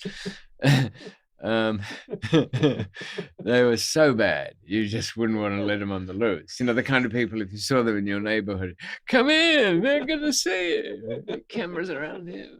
See? We'll definitely meet later.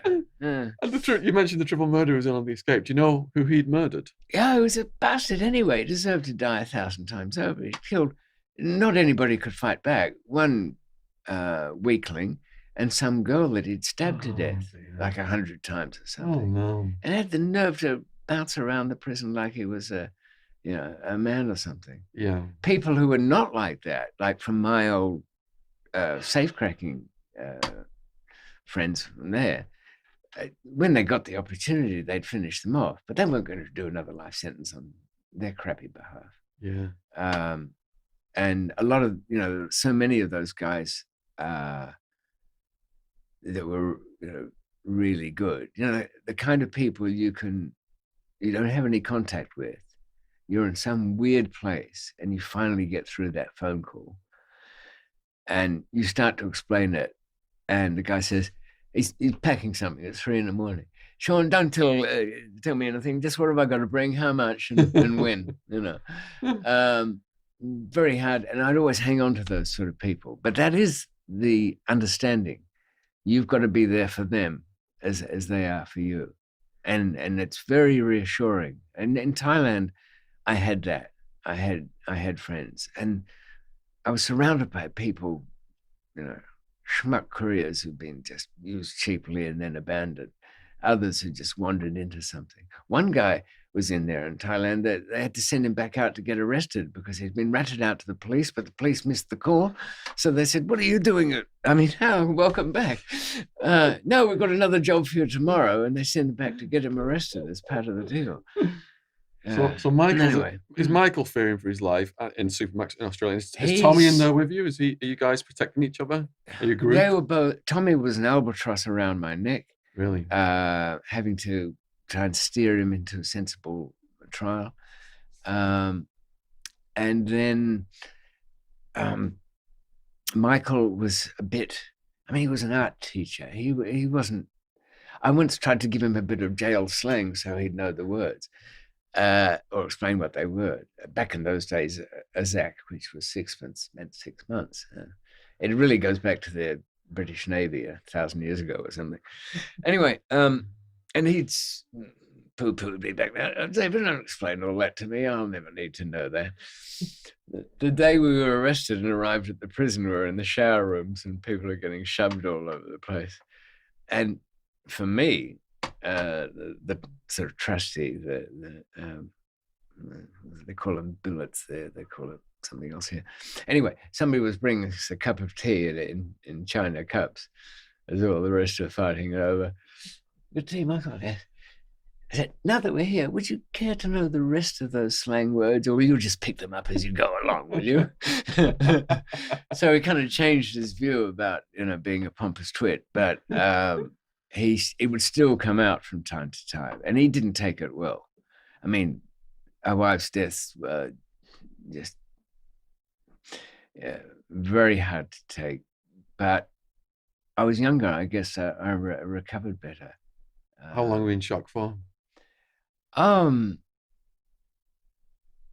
months when I was non-functional. Then I sort of came round to it. During that time, did you think about killing yourself? Yes, but not as seriously as I did later on. Okay. Because I'm talking about this quite lightly now, but a lifetime of this, where you're going up and then brought down into the utter depths of hopelessness, it takes its toll. My partner Jeanette tells me my sleep is something to behold. It's not normal. And the dreams are not. They're extraordinary. Every night it's a new prison. The art director deserves an Oscar, really, because the design of them's different. Some are spacey and modern. Some you don't know are prisons. That's the cute thing. You only get to the top of the city and feel the solid glass, the dome, to realize that this is no city, this is the prison. And part of the way you deal with this, you cleave off part of your character and you put that to one side. But I think it's had its effect. I mean, all people do this, but I suppose you've had dreams where you've been surprised by something that happens in the dream. Yeah. I think about that. Part of your brain is planning a surprise for the conscious part. Who is this guy who's doing that?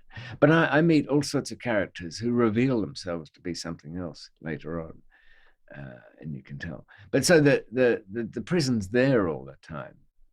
So there's ups and downs of taking its toll. But I sort of came around after Clearly's death, but Michael was 36. He never really got over it.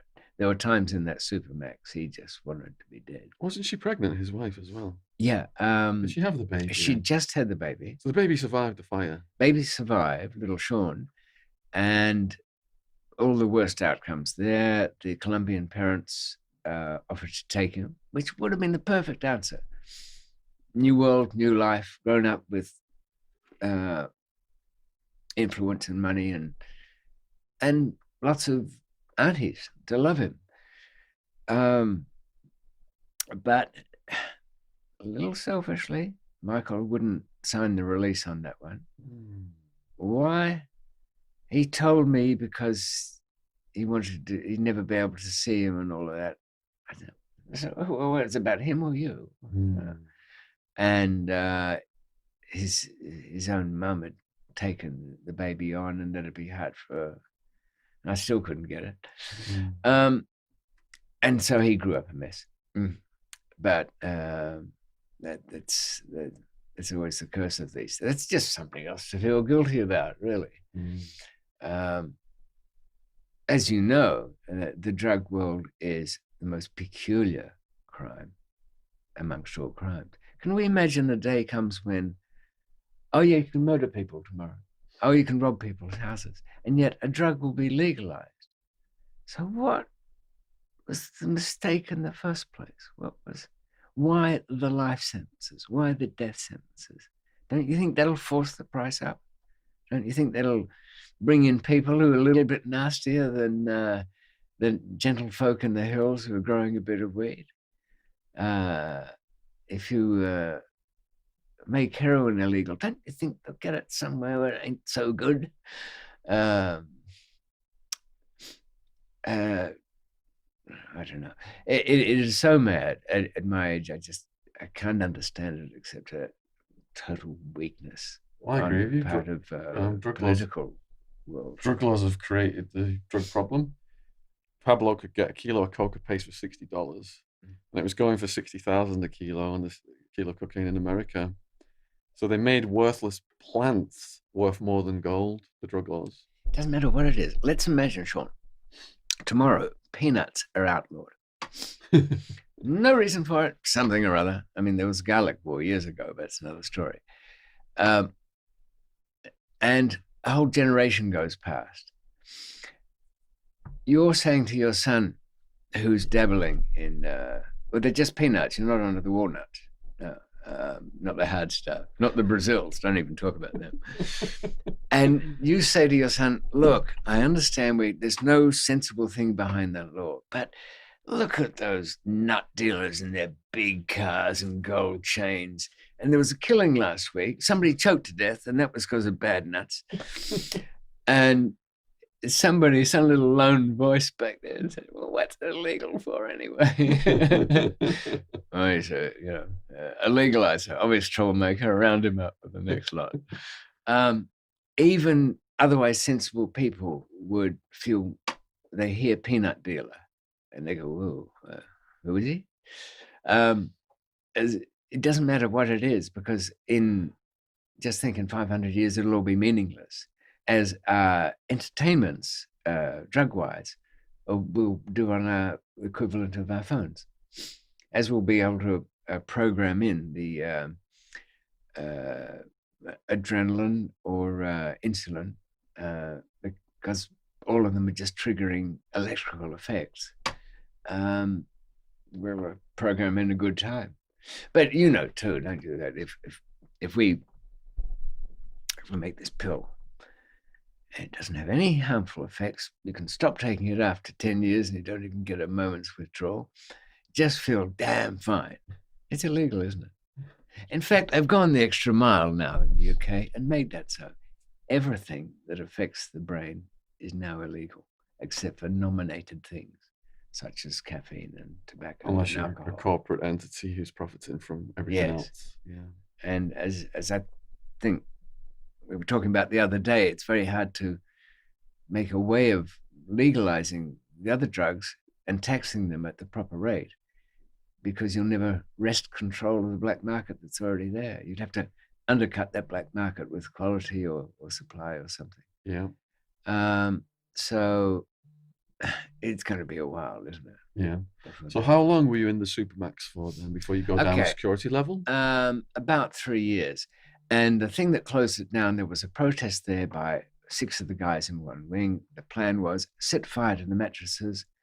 The stink would go through the air conditioning system, the black smoke, and the guards would feel threatened and they'd listen to us. So there was a riot? Well, it was not so much a riot as a organized protest. This facility, the Supermax, held about 50 prisoners. It took more than that many guards to run it. 6 of them in the one section, in a row of cells, decided that they'd make their displeasure known by setting fire to their foam mattresses, which let off a kind of, well, it did smoke when anybody had done that. Now, the whole place was utterly sealed from the outside world with 2-inch thick bullet-resistant glass. So the windows never opened, and it was reliant on the air conditioning system to keep air moving. So their plan was get a bit of smoke into the guards' room and they'll do something about the place. With what happened to your girlfriend, is this concerning you now?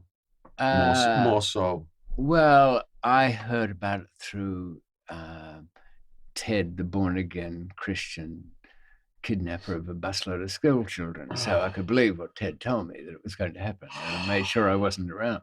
Yeah. And one of them was one of the guys he'd got out and got recaptured. So he was in for a hard time. Anyway, the plan didn't go entirely as it should have. It was reliant upon them soaking their blankets, so they were wet, scooping out the water from the toilet bowl. The steel toilet bowls were built in, which would allow access to the venting of the toilet system, so that if you covered your head in that, you'd be wet and therefore not burnt by flames, and you wouldn't have the poisonous air around you to breathe. Now, so you can imagine the foam mattresses are burning away nicely in a clamped room with electrical pneumatic doors, which will fail when they burn. And they've all got to keep their heads down and hugging the toilet bowl so that not a little bit of air gets in. And as somebody always said, in a situation like that, all it takes is one wise guy. The one who was nicknamed the Ant got a bit nervous about a warm ankle and decided looking at it would help somehow, and lifted up his blanket. At that time, the air was thick with black and green smoke, so heavy it was sinking to the floor.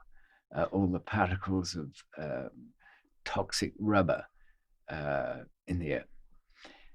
When the Ant lifted up his bit of blanket, that smoke sucked straight into all the pipes, ran right along the 6 rooms, straight into their faces. Of course, their reaction is to not try and close the seal and breathe their way through it, but panic, lift it all up. And the protest was very effective, and the place was closed because those 6 guys were charred remains by the end of the day. Oh, shit. And no guard would work in the place. So, Wow. job done. But I've always thought it's a bit like those kind of crazy things, a bit like holding a gun to your own head and saying, one move and I'll shoot me, you know. Yeah. They're not going to work out well. So I got moved to the larger prison, ended up working in the prison bakery, got all sorts of interesting things going there. I don't mean particularly criminal, but just jail survival stuff. We had the guy in the forklift truck. He would take the food out.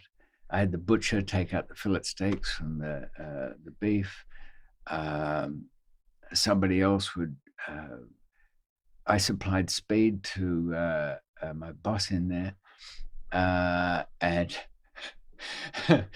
they wouldn't let the security department wouldn't let me have some fancy TV one, so I had to get my boss from the bakery to come with me to get it out of the security office.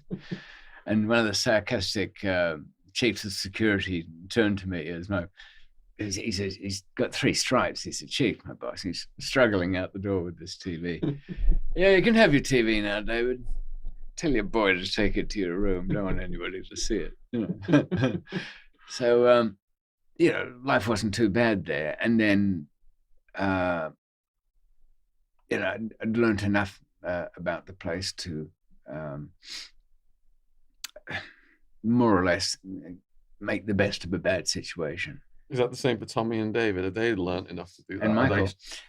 Michael, they split us up. Tommy went somewhere else. Michael went to another place because I'm a bit behind them. Yeah. Remember, I've got another 18 months for the great helicopter escape that wasn't, which, has followed me all around for many, many years. Yeah. But it was just as well the Thais never heard that story. So, not that they would have given it to us. So Tommy and Michael getting up before you. Yeah. They're not struggling. This is where I found things never end. You might think, looking at this constant arcing of getting into obvious danger and then just narrowly getting out of it, is something that I'd want to avoid. But kind of picture this. I've done 10 years. I've had to keep on my toes. Okay, I'm at a country prison. I'm running a little cafe there. Everybody's insane in this house. The governor, it comes to the point where one of the women that drive me into town to get supplies for the cafe, she's run off to the hairdresser. She's a prison officer. And the governor's on the radio telling me, David, you bring that woman back here, or, well, tell her she's never allowed to go out without you again. Yeah, that'll get her. Have you got your own cell as well? Yeah, I've got a little room. It's like a unit. It's got a shower and Your own shower in your room? oh yeah, it's got an ensuite and Ensuite. I've got everything because I'm running the cafe. I've gone to my friend who runs the kitchen. I said, look, I'm not buying anything in town except what you guys want. So I've got a long shopping list of Kalamata olives, cream cheeses, stuff like that. All the stuff for the cafe. The kitchen guys steal from the kitchen supplies and give to me. Yeah. And so, as they always say, the only person who makes any money out of the staff canteen is the prisoner who runs it. I've caught the staff so often stealing things from the place. I'm pretty much, I used to work late because of the canteen. I was taking a shower in the main building one night. And on my way in there's big plastic bags full of A10 tins of beans and peas and all this other stuff, clearly from the kitchen, slightly miffed that they're stealing things I'm having stolen. And I get out of the shower, flick the lights off, in my dressing gown, waiting, and a uniformed hand comes down to grab these bags. Hi there, senior. What brings you here? Out for a stroll? Oh, Dave, I thought it was one of those guys. What he was upset was he thought it might have been one of his fellow staff members, but it was only me, so he wasn't worried. But it made a slightly uncomfortable relationship because every time I come back from my numerous home leaves, I'd have one every weekend. I'd lug a huge bag of things back, and he'd see me at the gate and run over to do the check because he didn't want me getting arrested or quote dragging something back because maybe I'd be stupid enough to tell his story. But they were all like that. So there's about 5 of them running towards the gate to make sure that I don't get into trouble. I was told early on, if you can control the food, you can control the prisoners. That's the place to be.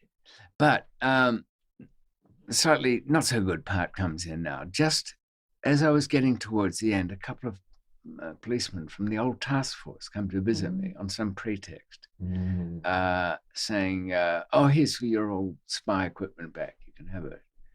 Yeah, it's 10 years out of date. They come to visit you at the prison Yeah, to give you spy equipment back. from 10 years confiscations. To back. give it you in the prison, your equipment. Yeah. And they leave it in my property. I said, what do you really want? Nothing, we're just talking about the good old days. Oh, yeah. Load of laughs from me, too. I see you're all senior officers now, done well off the back of that, And they kind of went away, but next home leave, I noticed they were hanging about. Undercovers were back on my case. When I finally got released, the stuff that I sent back home, like some carvings and some woodwork things from over the years, were all cut to pieces. And I got the van driver and I said, who did it? And he wouldn't say, being scared. They think you got drugs in this stuff. No, Or is it just they're just being nasty? goading me, saying, you're back, but we're watching. They'd leave obscene messages on my answer phone in the flat. So I kind of stripped down, went Spartan, very simple living, not too much. Found their bugs and things. They'd come a long way in years before. Before it was simple transmitters, now it was spread spectrum transmissions, the kind of stuff they use now.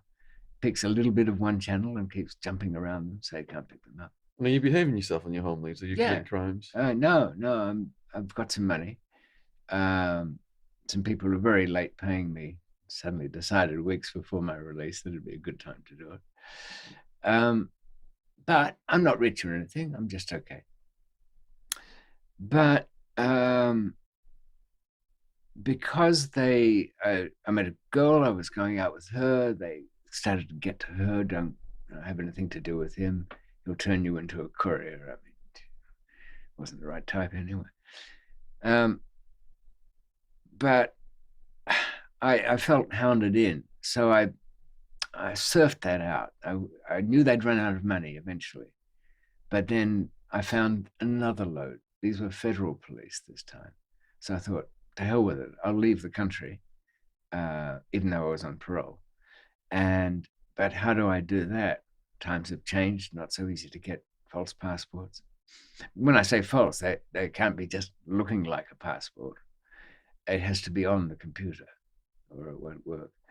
So if you jump parole, aren't you going to be a fugitive again now? But you're at the near Yeah, but nearly the it's end very of hard your to get it. sentence. If you've been released, virtually impossible to get sent back to another country for a parole breach.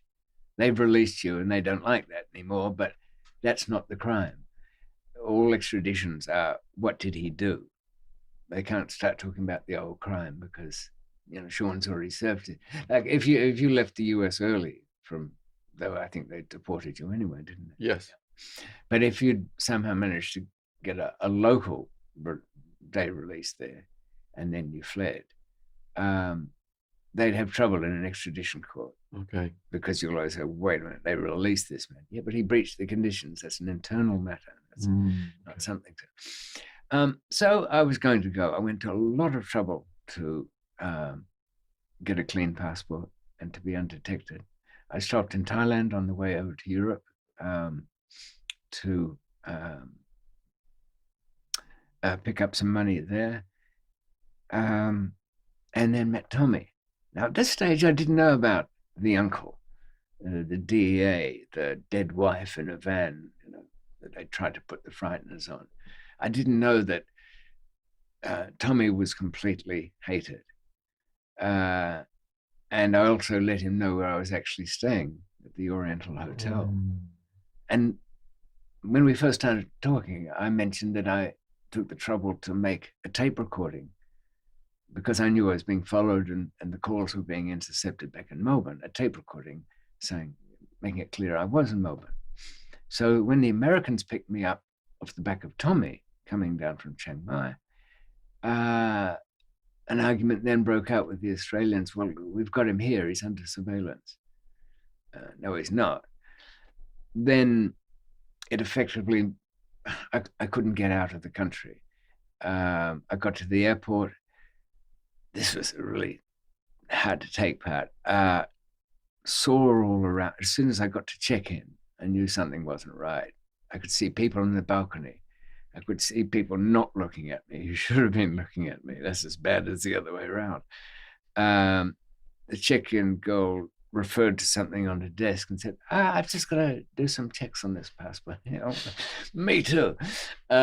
So I meant, instead of going through the exit of the airport, this is what you do. You go to where people are being dropped off, arrivals, and jump into a taxi that should join the rank and wait his turn, but it'll take a cash job straight away so they can drive straight out. So I lost them there. Took two tuk-tuks, walked by foot, went through a supermarket, got to a place to make some phone calls. I was kind of stressed by this stage because I've served 10 years. They're waiting for me when I get out. I couldn't even go to the gravesite of where Cali was because I picked up a couple of spooks behind me. And something said, I don't want to be standing in front of her grave, which I feel guilty about anyway, without having some supervisory nitwit behind me taking notes about it all. I mean, that is not a moment of closure. So I think I've made it. You know, I've been in the air. I've had that sense of freedom when the seatbelt sign goes off, and I'm looking at my passport and I've got a backup one. That's my New Zealand one. That's perfectly clean. And yet within a week, I'm being chased through Bangkok streets by all my old enemies, you know, for no reason that I could even figure out. So you've not gone back to the business? No, not at that stage. Okay. No. It was only when they arrested me on the passports and some 50 grand I had, that disappeared quickly enough. And then said, oh, by the way, at the airport, there's 300 grams. Well, I think that came from somebody I knew that was running through there with a bit of, well, it's effectively personal at that level. But that was enough. A link to that was enough to get me the death penalty in Thailand. They put that someone else's 300 grams on you because Oh, of your yeah, reputation yeah. to Oh, get yeah. you the death penalty in Thailand. I knew I would never win the Holy case. shit! If they had more time or checked with the guy who sweeps the floor, Yeah. they would have got probably a bag load that they always do every day from people who get to check in and go, oh, fuck it, I'm not taking that with me. Okay, on this note then, I think we better close up here. We've done David's Australia story. He's been in prison in Thailand. He's been in prison in, was it India? Not India, that's yet to come, but no, it won't be coming. What was the other country? Pakistan, Afghanistan, and some pretty close calls in South America. Oh my God. So we've only done, I can't believe this, we've only done Australia on this first podcast. He's going to be up for the death penalty now, and he's going to escape from the Thai prison. So we'll have to do the full Thai prison story if David is so kind as to come out of his time and come back here and do more of us. You know, that in I'd part certainly will like to. Yes, appreciate that'd that. be good. In part, that will depend upon, you know, how you feel about the story today. If you can please post in the comments whether you like a continuation of this, how you felt hearing the story so far, and also if we do a second part, if you put your questions in the comments section, I will ask David some of those questions when he comes back for part 2 if he's up for that. And any advice that people might need, you know. Yeah, any advice you might need on staying out of trouble. Of course. You could do worse and get locked up in an Amsterdam prison right now.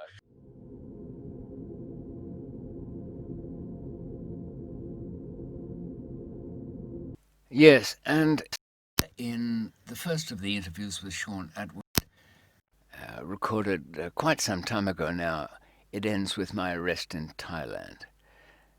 Of course, there's more in between of all that, but it gets grim, and I'll either die there or find a way out.